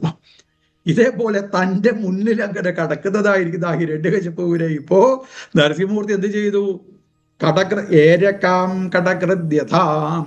ഏരക പുല്ലുകള് എപ്രകാരമാണോ ചെറിയ ചെറിയ കഷ്ണങ്ങളാക്കി മാറ്റുന്നത്, അതേപോലെ ഈ നരസിംഹമൂർത്തി ഹിരണ്യകശിപുവിനെ തൻ്റെ നഖം കൊണ്ട് ചെറിയ ചെറിയ കഷ്ണാക്കി വരും. ദേഷ്യം കെട്ട് സഹിക്കാൻ വയ്യാതെ നിൽക്കുന്ന ആ നരസിംഹമൂർത്തിയുടെ അടുത്തേക്കാണ് ഇപ്പോ ഭാര്യയായിരിക്കുന്ന ലക്ഷ്മി ഭഗവതി വന്നത്. അത്ര ഭഗവാൻ ഒരു തോട്ടം നോക്കിയിട്ട് അവിടുന്ന്. പിന്നെ ലക്ഷ്മി ഭഗവതിക്ക് അവിടെ നിൽക്കാൻ സാധിച്ചില്ല. അവിടുന്ന് ഇതാ ഓടിപ്പോയി. ഇത്രേ ആരുടെയും സ്തുതി കേട്ട് ദേഷ്യം മാറാത്തതായിരിക്കുന്ന നരസിംഹമൂർത്തിയുടെ ദേഷ്യം മാറാൻ ഇനി എന്താ വേണ്ടത് എന്ന് ബ്രഹ്മാവ് ഒന്ന് ആലോചിച്ചു. ബ്രഹ്മാവ് വിചാരിച്ചു, ഈ പ്രഹ്ലാദന് വേണ്ടിയിട്ടല്ലേ ഭഗവാൻ ഇതാ അവതാരം സ്വീകരിച്ചത്. മെല്ലെ പ്രഹ്ലാദിന്റെ അടുത്തതാ എത്തിച്ചേർന്നു. ഏവം സുരാദയ സർവേ ബ്രഹ്മരുദ്ര പുരസ്സര നോപൈതുമശകൻ മഞ്ഞു സംരംഭം സുദുരാസദം സാക്ഷാൽ ശ്രീ പ്രേഷിതാ ദേവൈർ ദൃഷ്ട്വാ തന്മഹദത്ഭുതം അദൃഷ്ടാശ്രുതപൂർവത്വാൽ സാ നോപേയായ ശങ്കിതാം പ്രഹ്ലാദം പ്രേഷയാമാസ ബ്രഹ്മാവസ്ഥിതമന്തികേ താതപ്രശമയോപേഹി സ്വപിത്രേ കുപിതം പ്രഭും തഥേതി ശനകൈരാജൻ. ബ്രഹ്മാവ് പ്രഹ്ലാദനോട് പറഞ്ഞു, ലോകത്തുള്ള ആളുകളോട് മുഴുവനും ദേഷ്യപ്പെട്ടുകൊണ്ടിരിക്കുന്നതായ നിന്റെ ആ മഹാപ്രഭുവിന്റെ ദേഷ്യത്തിനെ ഒന്ന് ഇല്ലാതാക്കണേ പ്രഹ്ലാദാന്ന് ആ ബ്രഹ്മാവ് പറഞ്ഞതോട് കൂടിയിട്ട് മെല്ലെ പ്രഹ്ലാദൻ എന്താ എഴുന്നേൽക്കുന്നു. തഥേതി ശനകൈരാജൻ ശനൈഹി. പ്രഹ്ലാദന് നന്നായിട്ടറിയാം, ഭഗവാനെ കിട്ടണമെന്നുണ്ടെങ്കിൽ എന്ത് വേണം? മെല്ലെ പോണം. ഓടിപ്പോയി കഴിഞ്ഞാൽ ഒരിക്കലും ഭഗവാൻ അതാ കിട്ടില്ല. നമുക്കൊക്കെ അങ്ങനെ ഒരു ധാരണയാണ്. ഓടിപ്പോയി കഴിഞ്ഞാൽ വേഗം ഭഗവാനെ വാരി കോരിക്കിട്ട് കൊണ്ടുവരിക, അതാണ് ആൾക്കാർക്ക് ധാരണ, അല്ലേ? പ്രസാദമൊക്കെ വാങ്ങുന്ന സമയം ശ്രദ്ധിച്ചു നോക്കിക്കോളൂ. ആദ്യം പ്രസാദം വാങ്ങിയാൽ കേമായി എന്നാണ് ചില ആൾക്കാരുടെ ധാരണ. എന്നിട്ട് ഞാൻ തന്നെ ആദ്യം വാങ്ങും എന്ന് വിചാരിച്ച് മുന്നിൽ എങ്ങനെ നിൽക്കുന്ന ആളെയാണോ ഭഗവാൻ കാണുക? മുന്നിലെ തിരക്കും പടയും കൂട്ടിയിട്ട് കുറെ ആൾക്കാർ ഇങ്ങനെ നിൽക്കുന്നുണ്ടാവും. അവരൊന്നും ശ്രീകോവിലുള്ള ഭഗവാൻ ഇതാ കാണില്ല. ഭഗവാൻ ആരെയാ കാണുക? കൊടിമരത്തിന്റെ പിന്നിൽ നിന്ന് തൊഴുന്നവനാണ് യഥാർത്ഥ ഭക്തൻ എന്ന് പറയും, അല്ലെ? മറ്റുള്ളവർക്ക് ആരാണോ സൗകര്യം ചെയ്തു കൊടുക്കുന്നത് അവരെയാണ് ഭക്തന്മാര് എന്ന് പറയാ. അവരെയാണ് ഭക്തന്മാര് എന്നതാ പറയാ, അല്ലെ? അതെങ്കിലും പിന്നിൽ നിൽക്കുന്ന ആൾക്കാരെ ഭഗവാൻ ഇതാ കാണുള്ളൂ. ഇങ്ങനെ ശനൈഹി സാവധാനത്തിൽ അങ്ങനെ ആ പ്രഹ്ലാദൻ നരസിംഹമൂർത്തിയുടെ അടുത്തേക്ക് ഇതാ എത്തിച്ചേർന്നു. മഹാഭാഗവത അർഭഗ, ചെറിയ കുട്ടിയായിരിക്കുന്ന ആ പ്രഹ്ലാദൻ ഉപേത്യ ഭുവി കായേന, വേഗം ഭഗവാന്റെ പാദങ്ങളിലേക്ക് വീണതാ നമസ്കരിച്ചു. തന്റെ പാദങ്ങളിൽ അങ്ങനെ നമസ്കരിച്ച് കിടക്കുന്നതായ ആ പ്രഹ്ലാദനെ ഇപ്പോ ഭഗവാൻ ഒന്ന് നോക്കി. സ്വപാദമൂലേ പതിതം തമർഭകം വിലോക്യ ദേവകൃപയാ പരിപ്ലുത. പ്രഹ്ലാദനെ കണ്ടതോടുകൂടി തീപാറുന്നതായിരിക്കുന്ന കണ്ണുകളിൽ നിന്ന് ഇപ്പോ രണ്ടിറ്റ് കണ്ണുനീര് ആ പ്രഹ്ലാദന്റെ ശിരസിലേക്കായിട്ട് ഇതാ മാറി. അങ്ങനെ ഭഗവാൻ ആ പ്രഹ്ലാദനെ ഇതാ എടുക്കണുണ്ട്. ഉത്ഥാപ്യതച്യേഷ്ട്യതഥാൽ കരാംബുജം കാലാഹി വിത്രസ്തധിയാം കൃതാഭയം. പ്രഹ്ലാദനെ എടുക്കണു ഭഗവാൻ. ഈ മൃഗങ്ങളൊക്കെ ശത്രുക്കളുടെ അടുത്തേക്ക് തന്റെ കൈ പോണ സമയത്ത് നഖങ്ങൾ പുറത്താണ് എന്നുണ്ടെങ്കിൽ തന്റെ കുട്ടിയെ എടുക്കാനായിട്ട് പുറപ്പെടുമ്പോഴോ നഖമൊക്കെ ഉള്ളിലേക്കായിട്ട് മാറിയിട്ടുണ്ടാവും.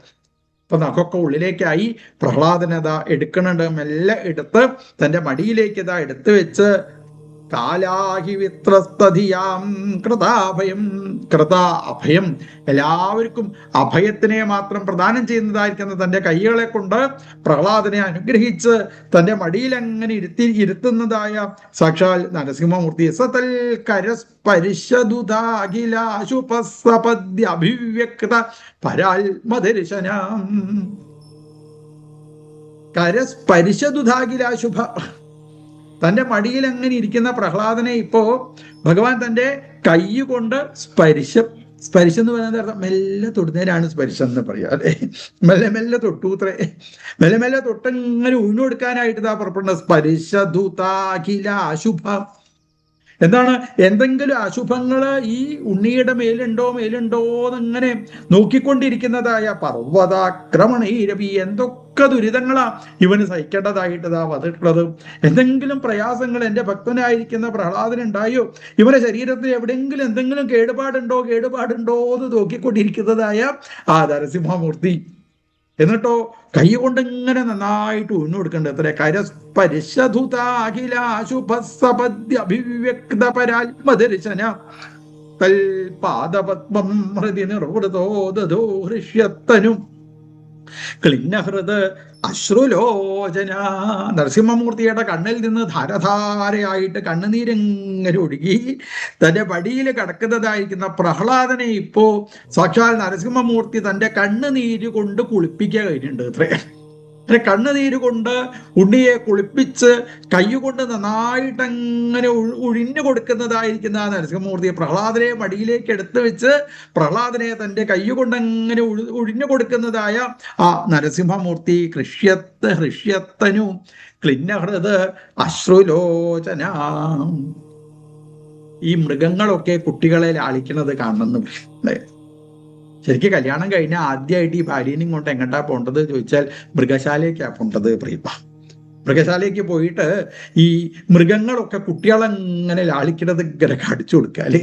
മൃഗങ്ങളൊക്കെ കുട്ടികളെങ്ങനെ ലാളിക്കുന്നത് കാണിച്ചു കൊടുക്കുന്ന സമയത്ത് ചില അമ്മമാര് തല താഴ്ത്തും. എന്നെ കൊണ്ട് ഇങ്ങനെ കുട്ടികളെ ലാളിക്കാൻ സാധിച്ചില്ലല്ലോ, ഇങ്ങനെ ഞാൻ കുട്ടികളെതാ നോക്കിയില്ല അത് ഈ അമ്മമാർക്ക് ഇതാ തോന്നും അല്ലെ. ഇങ്ങനെ മൃഗങ്ങൾ കുട്ടികളെ ലാളിക്കുന്നത് പോലെ തന്റെ മടിയിലിരിക്കുന്നതായ ആ പ്രഹ്ലാദനെ ഭഗവാൻ നന്നായിട്ട് ലാളിച്ചു. അപ്പോഴേക്കും പ്രഹ്ലാദൻ എന്താ എഴുന്നേറ്റ് നിന്ന് അസ്തൗഷീത് ഹരിം ഏകാഗ്രമനസ സുസമാഹിത പ്രേമ ഗദ്ഗതയാ വാച ധന്യസ്തഹൃദയേക്ഷണ. ഏകാഗ്രമനസ് കൈയങ്ങനെ കൂപ്പി നിന്നുകൊണ്ട് ഏകാഗ്രമാക്കി, മനസ്സിനെ ഏകാഗ്രമാക്കി മാറ്റി. ഇത്രയും. അപ്പോ ഭഗവാനെ കിട്ടാനുള്ള ഏറ്റവും എളുപ്പമായിട്ടുള്ള മാർഗം എന്താണ്? മനസ്സിനെ ഏകാഗ്രമാക്കി മാറ്റുക. ഏകാഗ്രം എന്ന് പറഞ്ഞാൽ മനസ്സിനെ കണ്ണിലൂടെ ഭഗവാനിലേക്ക് ലയിപ്പിക്കണം, മനസ്സിനെ മൂക്കിലൂടെ ഏകാഗ്രത്തിലേക്ക് ഭഗവാനിലേക്ക് ഇതാ ലയിപ്പിക്കാൻ സാധിച്ചു, മനസ്സിനെ കാതിലൂടെ ഭഗവാനിലേക്ക് ഇതാ ലയിപ്പിച്ചു, മനസ്സിനെ നാവിലൂടെ ഭഗവാനിലേക്ക് ഇതാ ലയിപ്പിക്കാനായിട്ട് സാധിച്ചതായ സാക്ഷാൽ പ്രഹ്ലാദൻ ഏകാഗ്രമനസ സുസമാഹിത പ്രേമ ഗദ്ഗതയാ വാച. ഭഗവാന്റെ പാദങ്ങളില് എന്തെന്നില്ലാത്തതായിരിക്കുന്ന ഭക്തി, പ്രേമ ഭക്തി എങ്ങനെ വർദ്ധിച്ച് ഗദ്ഗതയാ വാച. പ്രഹ്ലാദനിപ്പോ ശബ്ദം കിട്ടണില്ല അത്രേ. പ്രഹ്ലാദന്റെ ശബ്ദമൊക്കെ പാടപ്പോ ഗദ്ഗതമായിട്ട് മാറി അല്ലെ. ഗദ്ഗതം. എന്തിനാ ഗദ്ഗതം എന്ന് പറയാ? ശബ്ദം പുറത്തേക്ക് വരുന്നില്ല അല്ലെ. ഗദ്ഗതയാ വാച, ഗദ്ഗതമായിട്ട് മാറി പറയും. ചെറിയ കുട്ടികളൊക്കെ കരയുന്നത് കണ്ടിട്ടില്ലേ അല്ലെ. അവർക്ക് ശബ്ദം പുറത്തേക്ക് വരില്ല. ശബ്ദം പോലെ അമ്മേ എനിക്കിതാ കരച്ചില് നിർത്താൻ പറ്റണില്ല കേട്ടോ. അമ്മ അടിച്ചു കഴിഞ്ഞാൽ അമ്മയെ പിടിച്ചിട്ട് തന്നെയാണ് കുട്ടികൾ പറയും അമ്മേ എനിക്ക് കരച്ചില് നിർത്താൻ പറ്റണില്ല കേട്ടോ എന്ന് പറഞ്ഞ ഗദ്ഗതയാ വാച, ഗദ്ഗത കണ്ഠനായിട്ട് മാറി ഇത്രേ പ്രഹ്ലാദൻ. എന്നിട്ടോ ധന്യസ്തഹൃദയേക്ഷണ പ്രേമ ഗദ്ഗതയാ വാച. എപ്പോഴാ ശബ്ദം നിലയ്ക്കുക? ഭഗവാന്റെ മുന്നിൽ പോയിട്ട് അല്ലെ പ്രാർത്ഥിക്കുന്ന സമയത്ത് ആദ്യമൊക്കെ നമ്മൾ ഉറക്കെ പ്രാർത്ഥിക്കും, പിന്നെ കുറച്ചങ്ങടെ കഴിഞ്ഞാൽ ശബ്ദം കുറയും. പിന്നെ മനസ്സിൽ ഭഗവാനെ ധ്യാനിച്ച് മനസ്സിൽ, അതാണ് ജപമൊക്കെ 3 തരത്തിലാണ് എന്ന് പറയും.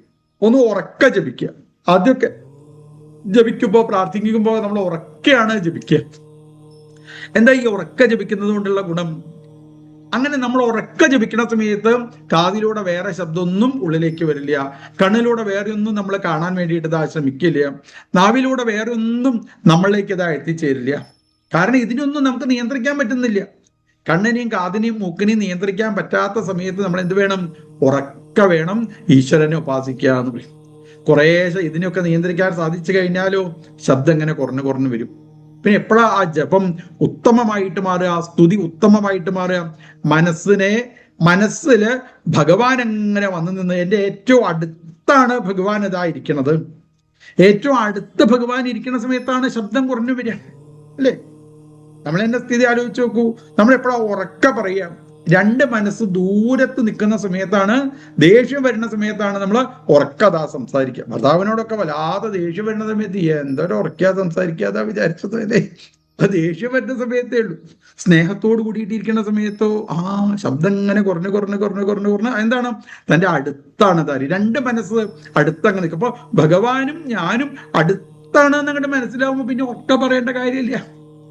ഓർക്ക പറയേണ്ടെന്നല്ല, പറയേണ്ട തന്നെ കാര്യമില്ല. ചോദിച്ചു നോക്കൂ, ഭഗവാൻ അടുത്തങ്ങനെ വന്നത് കഴിഞ്ഞാൽ പിന്നെ പറയേണ്ട കാര്യമുണ്ടോ? പറയേണ്ട കാര്യമില്ല. പ്രേമ ഗദ്ഗതയാവാച്ച, ഇവിടെ രണ്ട് മനസ്സ്, ഭക്തന്റെയും ഭഗവാന്റെയും മനസ്സങ്ങനെ അടുത്ത് വന്നതോട് കൂടിയിട്ട് പ്രേമം ഉദിച്ചതോടുകൂടി, അല്ലെങ്കിൽ ഈ പ്രേമിക്കുന്ന ആൾക്കാരോടൊക്കെ നമ്മൾ എങ്ങനെയാ സംസാരിക്കുക? നല്ല പ്രേമിക്കുന്ന കോളേജിലൊക്കെ പഠിക്കുമ്പോൾ നല്ല പ്രേമമുള്ള ആൾക്കാരുണ്ടായിണ്ടാവും. അങ്ങനെ പ്രേമിക്കുന്ന ആൾക്കാര് അല്ലെ, അവരടുത്തേക്ക് അങ്ങോട്ട് വരുമ്പോഴേക്ക് പിന്നെ അയ്യോ ഞാൻ ഉറക്ക പറഞ്ഞ അയാൾക്ക് ഇഷ്ടമായില്ല വെച്ചാലോ, ഓ മെല്ലെ മെല്ലെ പറയും. ഇങ്ങനെ മെല്ലെ പ്രഹ്ലാദൻ ഭഗവാനെ ഗദ്ഗത കണ്ഠനായും സ്തുതിക്കാനായിട്ട് പുറപ്പെട്ടു. അസ്തൗഷീത് ഹരിം ഏകാഗ്ര മനസ സുസമാഹിത പ്രേമ ഗദ്ഗതയാവാച ധന്യസ്ഥ ഹൃദയേക്ഷണ. എന്താ പ്രഹ്ലാദൻ സ്തുതിക്കുന്നത്? കുറെ ശ്ലോകങ്ങളെ കൊണ്ടാണ് സ്തുതിക്കുന്നത്. ബ്രഹ്മാദയസുരഗണാമുനയോദസിദ്ധ സത്വൈകതാനമദയോ വജസാം പ്രവാഹി നാരാധിതും പുരുഗുണൈരതുനാപി പിപ്രു കിം തോഷ്ടുമർഹതി സമേ ഹരി ഉഗ്രജാതേ ബ്രഹ്മാദയാ. ബ്രഹ്മാവ് തുടങ്ങിയതായിരിക്കുന്ന ദേവന്മാര് മുഴുവനും, എത്രയെത്ര ദേവന്മാരെ ഭഗവാനെ അങ്ങതാ ഈ ലോകത്തതാ സൃഷ്ടിച്ചു. 33 ദേവന്മാര് മുഴുവനും, അതാണ് ബ്രഹ്മാവ് എന്ന് പറഞ്ഞത്. ആദ്യത്തെ ആളെ പറഞ്ഞു കഴിഞ്ഞാൽ എന്ത് വേണം? അയാളിൽ നിന്ന് തുടങ്ങിയതായിരിക്കുന്ന സകല ദേവന്മാരും വന്ന് അങ്ങേതാ സ്തുതിച്ചു. അവരൊക്കെ എങ്ങനെയുള്ള ആൾക്കാരാണ്? മുനയോധ സിദ്ധ, മുനീശ്വരന്മാര്, സിദ്ധന്മാര്, ഇവരൊക്കെ സത്വൈകതാനമതയോ വജസാം പ്രവാഹി, വാക്കുകൾക്ക് യാതൊരു തരത്തിലുള്ള പ്രയാസവും ഇല്ലാത്തതായിരിക്കുന്ന ആൾക്കാരാണ് ഈ ദേവന്മാര്. ബ്രഹ്മാവിന്റെ ഭാര്യന്റെ പേരാണ് സരസ്വതി. സാധാരണയ്ക്ക് ആൾക്കാരൊക്കെ നല്ല വാക്കുണ്ടാവാൻ വേണ്ടി സരസ്വതി ദേവിയെയാണ് സ്തുതിക്കുക. എന്നാൽ ആ സരസ്വതി ദേവിയുടെ ഭർത്താവായിരിക്കുന്ന ബ്രഹ്മാവ് വന്ന് സ്തുതിച്ചിട്ടും അങ്ങയുടെ ദേഷ്യത്തിന് ഒരു തരി പോലും കുറവ് ഉണ്ടായില്ലല്ലോ ഭഗവാനെ. നാരാധിതും പുരുഗുണൈരധുനാഭിപ്രും കിം തോഷ്ടുമർഹതി സമേ ഹരി ഉഗ്രജാതേ നാരാധിതും പുരുഗുണൈരധുനാപി പിപ്രു കിം തോഷ്ടും. ഇനി ഞാൻ അങ്ങേ സ്തുതിക്കാനായിട്ട് പുറപ്പെട്ടു കഴിഞ്ഞാൽ എങ്ങനെയാ ഭഗവാനെ? ഉഗ്രജാതിയിൽപ്പെട്ട അസുരകുലത്തിൽ പെട്ടതായിരിക്കുന്ന ഞാൻ അങ്ങയെ സ്തുതിക്കാൻ പുറപ്പെട്ടു കഴിഞ്ഞാൽ എങ്ങനെയാ ഭഗവാനെ അങ്ങയുടെ ആ ദേഷ്യത ഇല്ലാതായിട്ട് തീരുക? അങ്ങക്ക് അങ്ങനെയൊന്നും ഇല്ലാലേ ഭഗവാനെ. മന്യേ ധനാഭിജന രൂപ തപശ്രുതൗജസ്തേജ പ്രഭാവ ബല പൗരുഷ ബുദ്ധിയോഗ നാരാധിതും പുരുഗുണൈ നാരാധനാഹി ഭവന്തി പരസ്യ പുംസോ ഭക്തിയാ തുതോഷ ഭഗവാൻ ഗജയൂഥപായ. മന്യേ, ഞാനതാ മനസ്സിലാക്കുന്നു ഭഗവാനെ, അല്ലേ? ധനാഭിജന രൂപ തപശ്രുതൗജസ്തേജ പ്രഭാവ ബല പൗരുഷ ബുദ്ധിയോഗ. ഒരാളുടെ കയ്യിലുള്ള ധനം നോക്കിയിട്ടല്ല ഭഗവാൻ അയാളെ അനുഗ്രഹിക്കുക, അയാളുടെ ആഭിജാത്യം നോക്കിയിട്ടല്ല, അയാളുടെ സൗന്ദര്യം നോക്കിയിട്ടല്ല, അയാളുടെ തപസ്സിനെ നോക്കിയിട്ടല്ല, എത്രത്തോളം പഠിച്ചു എന്ന് നോക്കിയിട്ടല്ല, എവിടെയാണ് ഇയാൾ ജീവിച്ചത് നോക്കിയിട്ടല്ല, ഇയാളുടെ പ്രഭാവത്തിനെ അറിഞ്ഞിട്ടല്ല ഭഗവാൻ ഒരാളെ അനുഗ്രഹിക്കുക. പിന്നെയോ ഭക്തിയാ തുതോഷ ഭഗവാൻ. ഭക്തി ഉണ്ടോ? ആ ഭക്തിയുടെ മുന്നിലാണ് സാക്ഷാൽ ഭഗവാൻ അവരേതാ അനുഗ്രഹിക്കുന്നത്. ഭക്തിയാണ് ഇതാ ഉണ്ടാവേണ്ടത്. ഭക്തി ഉണ്ടായിക്കഴിഞ്ഞാൽ അവർക്ക് ഭഗവാന്റെ അടുത്തുനിന്ന് അനുഗ്രഹത കിട്ടണു. ഭക്തിയുള്ളവർക്കാണ് ഭഗവാനെ കാണാനായിട്ട് ഇതാ സാധിക്കുക. വിപ്രാദ്യുഷഡ്ഗുണയുതാത് അരവിന്ദനാഭപാദാരവിന്ദ വിമുഖാൽ സ്വപജം വരിഷ്ഠം. ഉഭയകുല പരിശുദ്ധമായിരിക്കുന്ന ഒരു ബ്രാഹ്മണ കുലത്തിൽ ജനിക്കാനായിട്ട് സാധിച്ചു എന്നുണ്ടെങ്കിലും അങ്ങയുടെ പാദങ്ങളില് ഒരു തരി പോലും ഭക്തി അയാൾക്കില്ല എന്നുണ്ടെങ്കിൽ അയാളെക്കാൾ കൂടുതൽ ഭഗവാന്റെ അടുത്ത് നിന്ന് അനുഗ്രഹം കിട്ടുന്നത് ആർക്കാണ്? സ്വപജാൽ വരിഷ്ഠം. സ്വപജന്മാര് കാട്ടിലൂടെ നടക്കുന്ന സമയത്ത് 4 കാലും വാലുള്ള സാധനത്തിനെ കണ്ട് അതിനെ അടിച്ചു കൊന്ന് അതിന്റെ പച്ചമാംസം കഴിക്കുന്നവനാണ് എന്നുണ്ടെങ്കിൽ പോലും അവന് ഭഗവാന്റെ പാദങ്ങളിൽ ഭക്തി ഉണ്ടോ? ആ ഭക്തനെയാണ് ഭഗവാനതാ കൂടുതൽ ഇഷ്ടം. ആ ഭക്തനാണ് ഭഗവാന്റെ അടുത്തുനിന്ന് അനുഗ്രഹത കിട്ടുന്നത്. അല്ലേ? ആ ഭക്തിയുടെ മുന്നിൽ മാത്രമേ ഭഗവാനത അനുഗ്രഹിക്കുള്ളൂ, അവരെ മാത്രമേ ഭഗവാനത കാണുള്ളൂ. ആണല്ലോ പ്രശസ്തമായിരിക്കുന്ന ഉദാഹരണം. കാട്ടിലൂടെ നടക്കുന്ന സമയത്ത് ഒരാള് ഒരു മരത്തിന്റെ ചോട്ടില് ഒരു മഹാദേവന്റെ വിഗ്രഹം കണ്ടു. ആ വിഗ്രഹത്തിന്റെ 4 ഭാഗത്തും മരത്തിന്റെ മുകളിൽ നിന്ന് ഇങ്ങനെ ഇല വീണ് കിടക്കണത് കണ്ടപ്പോ ഇവന് തോന്നി, ഈ ഇലയൊക്കെ ഒന്ന് നേരെയാക്കിയാലോ, ഒന്ന് വൃത്തിയാക്കിയാലോ തോന്നി അത്രേ. അങ്ങനെ ആ സ്ഥലമൊക്കെ നന്നായിട്ട് ഇതാ വൃത്തിയാക്കി ഇവൻ കാട്ടിലൂടെ നടക്കുന്ന സമയത്ത് ഇവന് 4 കാലും വാലുള്ള സാധനത്തിനെ കണ്ട അതിനെ അടിച്ചു കൊന്ന് അതിന്റെ പച്ച മാംസം കഴിക്കുക. ഇവൻ ഈ പച്ച മാംസം കഴിക്കുന്ന സമയത്ത് തോന്നി, ഞാൻ ഈ മാംസം കഴിക്കുമ്പോൾ എനിക്ക് വിശപ്പ് മാറുന്നുണ്ടല്ലോ, അപ്പൊ ഭഗവാൻ വിശപ്പുണ്ടാവില്ലേ, കുറച്ച് കൊണ്ടുപോയി കൊടുത്താലോ. ഒരിലയിൽ പച്ച മാംസാക്കി മഹാദേവന്റെ നേരെ മുന്നില് പച്ചമാംസം എടുത്തു വെച്ച് ഭഗവാൻ ഇത് കഴിച്ചു എന്നുള്ള രീതിയിൽ ഭഗവാന്റെ പാദങ്ങളിലേക്ക് വീണ് നമസ്കരിച്ച് ആ പ്രസാദമാണ് എടുത്ത് കഴിക്കുക അത്രേ. ആ മാംസം പ്രസാദമാക്കി അതാണ് ഇതാ എടുത്തതാ കഴിക്കുക.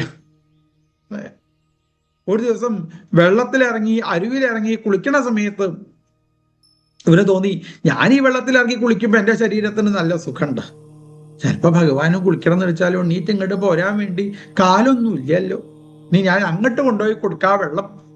ഇനിയിപ്പൊ അങ്ങോട്ട് വെള്ളം കൊണ്ടുപോകണമെന്ന് വെച്ചാൽ എന്താ ചെയ്യാ, പാത്രമൊന്നും കയ്യിലില്ല. അപ്പൊ അവൻ കുളി കഴിഞ്ഞിട്ട് വെച്ചാൽ വായയിൽ നിറച്ച് വെള്ളാക്കും. എന്നിട്ട് മഹാദേവന്റെ അടുത്ത് വന്ന് മഹാദേവന്റെ തലയ്ക്ക് അങ്ങോട്ട് തുപ്പും. ഇങ്ങനെ മഹാദേവന്റെ തലയിൽ തുപ്പി കുളിപ്പിക്കണു. മാംസം ഭഗവാന് നിവേദ്യമായിട്ട് ഇതാ കൊടുക്കണു. ഒരു ദിവസം ഈ മഹാദേവന്റെ അടുത്ത് വന്നു നോക്കിയപ്പോ മഹാദേവന്റെ ഒരു കണ്ണിൽ നിന്ന് രക്തം ഇങ്ങനെ വരുന്നത് കണ്ടു അത്രേ. അപ്പൊ ഇവൻ അവിടെ ഇരുന്ന് പറഞ്ഞു, ഭഗവാനെ അങ്ങയുടെ ഒരു കണ്ണിന്ന് എന്തോ കേടുണ്ട് അല്ലേ, ഒരു കാര്യം ചെയ്യാട്ടോ, എന്റെ കണ്ണ് ഞാൻ അങ്ങക്ക് തരാ പറഞ്ഞ കയ്യിലേക്ക് കത്തിയെടുത്ത് തന്റെ ആ കണ്ണ് ചൂന്നെടുത്ത് മഹാദേവന്റെ ചീത്ത കണ്ണ് മാറ്റി അവിടെ തന്റെ നല്ല കണ്ണ് കൊണ്ടുപോയിട്ട് വെച്ചു. പിറ്റേദിവസം വന്നു നോക്കിയ സമയത്തോ രണ്ടാമത്തെ കണ്ണെന്നും മഹാദേവന്റെ രണ്ടാമത്തെ കണ്ണെന്നും ഇങ്ങനെ രക്തം വരുന്നത് കണ്ടപ്പോ ഇവൻ ഭഗവാനോട് പറഞ്ഞു, ഭഗവാനെ മറ്റേ കണ്ണിന്റെ അസുഖം അങ്ങക്ക് ഈ കണ്ണിനും ബാധിച്ചൂലേ ഭഗവാനെ, അതുകൊണ്ടേ എനിക്കെന്തിനാ ഭഗവാനെ കണ്ണ്, എനിക്ക് കണ്ണിന്റെ ഒന്നും ആവശ്യമില്ല, അങ്ങക്കല്ലേ കണ്ണ് വേണ്ടത്. ഒരു കാര്യം ചെയ്യാട്ടോ, ഞാൻ എൻ്റെ ഈ കണ്ണ് ഞാൻ അങ്ങക്ക് തരാന്ന് പറഞ്ഞ കയ്യിലേക്ക് കത്തിയെടുത്ത് തന്റെ രണ്ടാമത്തെ കണ്ണ് ചൂന്നെടുക്കാൻ പുറപ്പെട്ടപ്പോ അവൻ ആലോചിച്ചു, അല്ല ഈ കണ്ണും കൂടി അങ്ങോട്ട് പോയി കഴിഞ്ഞാൽ പിന്നെ ഞാൻ എങ്ങനെയാ കാണുക, ഭഗവാന്റെ എവിടെയാ കണ്ണ് വെക്കേണ്ടത് എന്നുള്ളത് ഞാൻ എങ്ങനെയാ കാണുക, അതിനൊരു മാർഗമുണ്ട് പറഞ്ഞ് തന്റെ വലത്തെ കാലുകൊണ്ട് മഹാദേവന്റെ മുഖത്ത് ചവിട്ടി. എന്നിട്ട് ആ വലിയ വിരല് എവിടെയാണോ കണ്ണ് വെക്കേണ്ടത് വെച്ചാൽ അതിനോട് കൂട്ടിവെച്ച് കയ്യിലേക്ക് ഇതാ കത്തിയെടുത്ത് തന്റെ രണ്ടാമത്തെ കണ്ണ് ചൂന്നെടുക്കാൻ പുറപ്പെട്ടപ്പോ മഹാകാരുണിക സാക്ഷാൽ മഹാദേവൻ അവന്റെ ആത്മാർത്ഥതയുടെ മുന്നില് വന്നതാ പ്രത്യക്ഷപ്പെട്ടു അല്ലേ. ഈ ആത്മാർത്ഥതയുടെ മുന്നിൽ മാത്രമേ ഭഗവാൻ സന്തോഷിക്കുള്ളൂ. അല്ലാതെ ഞാൻ അങ്ങനെയാണ് ഇങ്ങനെയാണ് അതാണ് ഇതാണ് എന്ന് പറഞ്ഞ് നടന്നത് കൊണ്ട് ഭഗവാന്റെ കണ്ണിൽ പൊടിയിടാൻ ആർക്കും സാധിക്കില്ല. വിപ്രാദ്യുഷഡ്ഗുണയുതാത് അരവിന്ദനാഭപാദാരവിന്ദ വിമുഖാൽ സ്വപചം വരിഷ്ഠം പ്രാണം പുനാതി സകുലം നതു ഭൂരിമാന തച്ചാത്മനെ പ്രതിമുഖസ്യ യഥാ മുഖശ്രീ. അവനവന് സൗന്ദര്യം ഉണ്ടാവണമെന്നുണ്ടെങ്കിൽ എന്ത് വേണം, തൻ്റെ നെറ്റിയില് പൊട്ടു തൊടുന്ന സമയത്ത് മാത്രമേ നമുക്ക് സൗന്ദര്യം ഉണ്ടാവുള്ളൂ. അതല്ലാതെ കണ്ണാടിയിൽ പൊട്ടു തൊട്ടിട്ട് ഒരു കാര്യമില്ല അല്ലെ. കണ്ണാടിയിൽ ഇങ്ങനെ പൊട്ടു തൊട്ടിട്ട് കാര്യമുണ്ടോ? എന്ത് വേണം, നമ്മൾ ചെയ്യുന്നതായിരിക്കുന്ന ധർമ്മപ്രവൃത്തിയാണ് നമുക്ക് എപ്പോഴും ഐശ്വര്യത്തിന് കാരണമായിട്ട് ഇതാ മാറുന്നത്. അതുകൊണ്ട് അവരവര് ചെയ്യുന്നതായിരിക്കുന്ന പുണ്യപ്രവൃത്തിയെയാണ് എല്ലാ സമയത്തും ഭഗവാൻ ഇതാ കണ്ടുകൊണ്ടിരിക്കുന്നത്. ബാലസ്യ നേഹശരണം പിതരോ നൃസിംഹ നാർത്തസ്യ ജാഗതമുദന്വതി മജ്ജതോ നൗ തപ്തസ്യ തൽ പ്രതിവിധിര്യ ഇഹാഞ്ജസേഷ്ടത്താവത് വിഭോ തനുഭൃതാം തുതുപേക്ഷിതാനം ബാലസ്യ നേഹശരണം. കുട്ടികൾ അച്ഛനമ്മമാരുടെ കൂട്ടത്തിൽ അങ്ങനെ നടക്കുമ്പോ കുട്ടി അമ്മയുടെ കൈ പിടിച്ച് നടക്കുന്ന സമയത്ത് കുട്ടിക്ക് നല്ല സന്തോഷമാണ്. കാരണം എന്താ, അമ്മ എന്നെ കൈ വിടില്ല, അമ്മ എന്നെ കൈ വിടില്ല. ചിലപ്പോ അമ്മ കുട്ടീനോട് പറയും എന്റെ കൈ പിടിച്ച് നടക്കണം കേട്ടോ, എന്റെ കൈ പിടിച്ച് നടക്കണം. അപ്പൊ ചില കുട്ടികൾ പറയും അമ്മ എന്നോട് ഇങ്ങോട്ട് കൈ പിടിക്കാൻ പറയാതെ എന്ത് വേണം, അമ്മ എന്റെ കൈ പിടിച്ചാൽ മതി കേട്ടോ പറയും. അതെന്താ നീ എങ്ങനെ പറയണത്, ഞാൻ ചിലപ്പോ അമ്മയുടെ കൈ ഞാനിതാ വിട്ടുപോയാലോ. പക്ഷെ ഒരു കാര്യം ഉറപ്പാ, അമ്മ എന്നെ ഇങ്ങോട്ട് കൈ പിടിച്ചു കഴിഞ്ഞാൽ അമ്മ എന്റെ കൈ വിടില്ല എന്നുള്ള കാര്യം ഉറപ്പാണ്. അപ്പൊ അമ്മയുടെ കൈ പിടിച്ചുകൊണ്ട് നടക്കണ സമയത്ത് എനിക്കിതാ ഒരു കുഴപ്പവും വരില്ല എന്നുള്ളത് നന്നായിട്ട് ഇതാ അറിയാം. ബാലസ്യ നേഹശരണം പിതരോ നൃസിംഹ നാർത്തസ്യ പാച്ചാഗതമുദന്വതി മജ്ജതോ നൗ തപ്തസ്യ തൽ പ്രതിവിധിര്യ ഇഹാഞ്ചശ്രേഷ്ഠത്താവത് വിഭോ. നല്ല സ്നേഹമുള്ളതായിരിക്കുന്ന ഒരു പുരുഷനെ ഭർത്താവായിട്ട് കിട്ടിക്കഴിഞ്ഞാൽ ആ സ്ത്രീക്ക്, ഭാര്യയ്ക്ക് സന്തോഷമാണ്. എത്ര സ്നേഹമുള്ള ആളെയാ എനിക്ക് ഭർത്താവായിട്ട് ഇതാ കിട്ടിയത്. നല്ല സ്നേഹമുള്ളതായിരിക്കുന്ന ഒരു സ്ത്രീയെ ഭാര്യയായിട്ട് കിട്ടിക്കഴിഞ്ഞാൽ ഭർത്താവിന് ഇതാ സന്തോഷമായി. എൻ്റെ ഒരുവിധം കാര്യങ്ങളൊക്കെ അവര് നോക്കുന്നുണ്ട് കേട്ടോ. ഞാൻ ആ ഭാഗത്തേക്കൊന്നും നോക്കിയില്ല വെച്ചാലും അത് അവര് നേരെയാക്കി തരുന്നുണ്ട് അല്ലേ. നല്ല സ്നേഹമുള്ളതായിരിക്കുന്ന കുട്ടികളെ ജീവിതത്തിൽ കിട്ടിക്കഴിഞ്ഞാൽ അച്ഛനമ്മമാർക്ക് സന്തോഷമാണ്. നല്ല സ്നേഹമുള്ളതായിരിക്കുന്ന അച്ഛനെ ജീവിതത്തിൽ കിട്ടുമ്പോൾ, അമ്മയെ ജീവിതത്തിൽ ഇതാ കിട്ടുമ്പോൾ കുട്ടികൾക്ക് സന്തോഷമായി. എത്ര നല്ല അച്ഛനാ, എനിക്ക് വേണ്ട എല്ലാ കാര്യങ്ങളും ചെയ്തു തരുന്നുണ്ടല്ലോ, എനിക്ക് വേണ്ട എല്ലാതും ചെയ്തു തരുന്നുണ്ടല്ലോ. ഇങ്ങനെതാ എനിക്ക് ജനിക്കാനായിട്ട് ഇതാ സാധിച്ചു, ഈ കുലത്തിൽ തന്നെ ജനിക്കാനായിട്ട് സാധിച്ചില്ലേ എന്ന് പറയുമ്പോൾ ആ കുട്ടികൾക്ക് എന്തൊരു സന്തോഷാന്നറിയില്ലേ. എപ്പോഴേ ഉള്ളൂ ഈ പരസ്പര സ്നേഹം. ത്വതുപേക്ഷിതാനാം, ഭഗവാനെ അങ്ങ് ഉപേക്ഷിക്കാത്ത സമയത്ത് മാത്രമേ ഈ സ്നേഹമുള്ളൂ അല്ലേ. ഭഗവാൻ അങ്ങോട്ട് ഉപേക്ഷിച്ച് കഴിഞ്ഞിട്ട് വെച്ചാലോ പിന്നെ ഭർത്താവിന് ഭാര്യനോട് സ്നേഹമുണ്ടോ, ഭാര്യയ്ക്ക് ഭർത്താവിനോട് സ്നേഹമുണ്ടോ, കുട്ടികൾക്ക് അച്ഛനമ്മമാരോട് സ്നേഹമുണ്ടോ? അതുകൊണ്ട് ഭഗവാനെ അങ്ങതാ എന്നെ ഉപേക്ഷിക്കരുതേ എന്നുള്ള പ്രഹ്ലാദന്റെ അതിഗംഭീരമായിരിക്കുന്ന സ്തുതിയൊക്കെ കേട്ട സമയത്ത് ഭഗവാൻ പ്രഹ്ലാദനോട് പറഞ്ഞു, പ്രഹ്ലാദ അങ്ങ് എന്തെങ്കിലും ഒരു വരം വാങ്ങൂ പ്രഹ്ലാദ പറഞ്ഞു. അപ്പൊ പ്രഹ്ലാദൻ പറഞ്ഞു, അയ്യോ ഭഗവാനെ വരം വാങ്ങാൻ പറയരുത്, വരം വാങ്ങിക്കഴിഞ്ഞാൽ ഞാൻ അങ്ങയെ സ്തുതിച്ചതിനൊരു പ്രത്യുപകാരമായിട്ട് ഇതാ മാറില്ലേ. അങ്ങനെയല്ല പ്രഹ്ലാദ, അങ്ങ് എന്തായാലും ഒരു വരം വാങ്ങണം എന്ന് പറഞ്ഞു. അയ്യോ ഒരു വരം വാങ്ങാൻ പറയരുതേ, കണ്ടില്ലേ എൻ്റെ അച്ഛൻ എത്രയാ വരം വാങ്ങിയത് എന്നറിയില്ല, എന്നെ കണ്ടില്ലേ, ഇപ്പൊ അവിടെ ഏറ്റവും കൂടുതൽ വരം വാങ്ങിയ ആളാണ് അവിടെ മരിച്ച് കിടക്കണത്. പിന്നെ അങ്ങ് എന്നോട് വരം വാങ്ങാൻ പറഞ്ഞിട്ട് വെച്ചാലോ. അതല്ല പ്രഹ്ലാദ, ഞാൻ ഒരാളുടെ മുന്നില് സന്തോഷിച്ചു കഴിഞ്ഞാൽ അയാൾ എന്തായാലും ഒരു വരം വാങ്ങണം എന്ന് ഭഗവാൻ വല്ലാതെ നിർബന്ധിച്ചപ്പോ പ്രഹ്ലാദൻ ഭഗവാനോട് പറഞ്ഞു, അങ്ങനെയാണ് വെച്ചാൽ അങ്ങ് എനിക്കൊരു വരം തരണേ പറഞ്ഞു. എന്താ വരാ വേണ്ടത്? ഒരു വരവും ചോദിക്കാതിരിക്കാനുള്ള ഒരു മനോഭാവവും.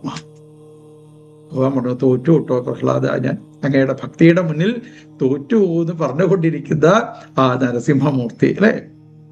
അതാണ് ഭക്തന്മാരുടെ പ്രത്യേകത എന്ന് പറയും. അങ്ങനെയുള്ള ഭക്തന്മാരുടെ മുന്നിലേ ഭഗവാൻ ഇതാ വന്ന് പ്രത്യക്ഷപ്പെടുള്ളൂ. പ്രഹ്ലാദസ്യ അച്യുതാത്മത. എങ്ങനെയാണ് ഈ പ്രഹ്ലാദന് ഇങ്ങനെ ഭക്തി ഉണ്ടായത് എന്നാണ് ഇവിടെ അതാ ചോദിച്ചത്. അതിന് ഉത്തരമായിട്ടാണ് നരസിംഹാവതാരം വർണ്ണിച്ച് ആ നരസിംഹമൂർത്തിയെ പ്രഹ്ലാദൻ സ്തുതിക്കുന്നതായ ഭാഗവതത്തിലെ പ്രധാനപ്പെട്ടതായിരിക്കുന്ന ഒരു ഭാഗമാണ് പ്രഹ്ലാദ സ്തുതി. അതിലെ ഏതോ 3-4 ശ്ലോകത്തെ നമുക്ക് ഇത് അവിടെ ഇരുന്ന് അനുസ്മരിക്കുവാനായിട്ട് സാധിച്ചു എന്ന് മാത്രം. എന്തായാലും വാക്കുകളൊക്കെ ഭഗവാന്റെ ആ പാദങ്ങളിൽ ഇതാ സമർപ്പിക്കുന്നു. ഭഗവാന്റെ ഇഷ്ടത്തിന് ആയിട്ട് മാറണേ എന്ന് നമുക്കിതാ പ്രാർത്ഥിക്കാം. ഹരേ രാമ രാമ രാമ ഹരേ ഹരേ, ഹരേ കൃഷ്ണ കൃഷ്ണ കൃഷ്ണ ഹരേ ഹരേ.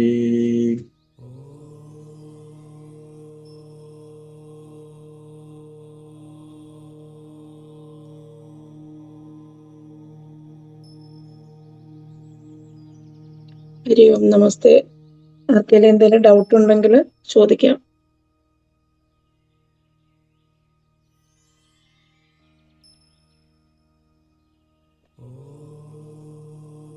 നമസ്തേ, എൻ്റെ പേര് ഷൈമ, IC2 എന്നാണ്.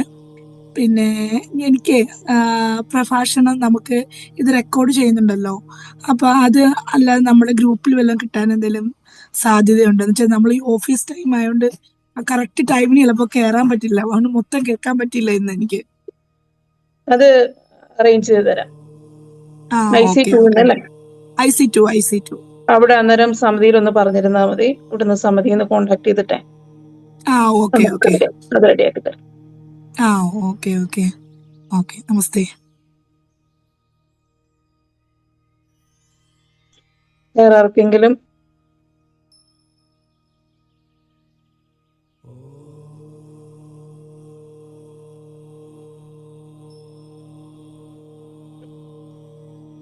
ഇപ്പം പ്രഹ്ലാദ സ്തുതിയെക്കുറിച്ചും യഥാർത്ഥ ഭക്തനെക്കുറിച്ചും യഥാർത്ഥ ഭക്തിയുള്ള ഒരു ഭക്തനെ ഭഗവാൻ സംരക്ഷിക്കുന്നതിനെ കുറിച്ചും ഒക്കെ വളരെ ഭംഗിയായിട്ട് നമുക്ക് വിശദീകരിച്ചു തരുന്ന തിരുമേനിക്ക് വളരെയധികം നന്ദി. സമർപ്പിക്കാൻ തിരുമേനി. ഒത്തിരി ഡൗട്ട് ഉണ്ടെന്ന് തോന്നുന്നില്ല. കായേന വാചാ മനസേന്ദ്രിയൈർവാ ബുദ്ധ്യാത്മനാ വാ പ്രകൃതേ സ്വഭാവാത് കരോമി യദ്യൽ സകലം പരസ്മൈ നാരായണായേതി സമർപ്പയാമി. സ്വസ്തി പ്രജാഭ്യഃ പരിപാലയന്താം ന്യായേണ മാർഗേണ മഹിം മഹീശാ. ഗോബ്രാഹ്മണേഭ്യഃ ശുഭമസ്തു നിത്യം. ലോകാ സമസ്താ സുഖിനോ ഭവന്തു. ലോകാ സമസ്താ സുഖിനോ ഭവന്തു. ലോകാ സമസ്താ സുഖിനോ ഭവന്തു.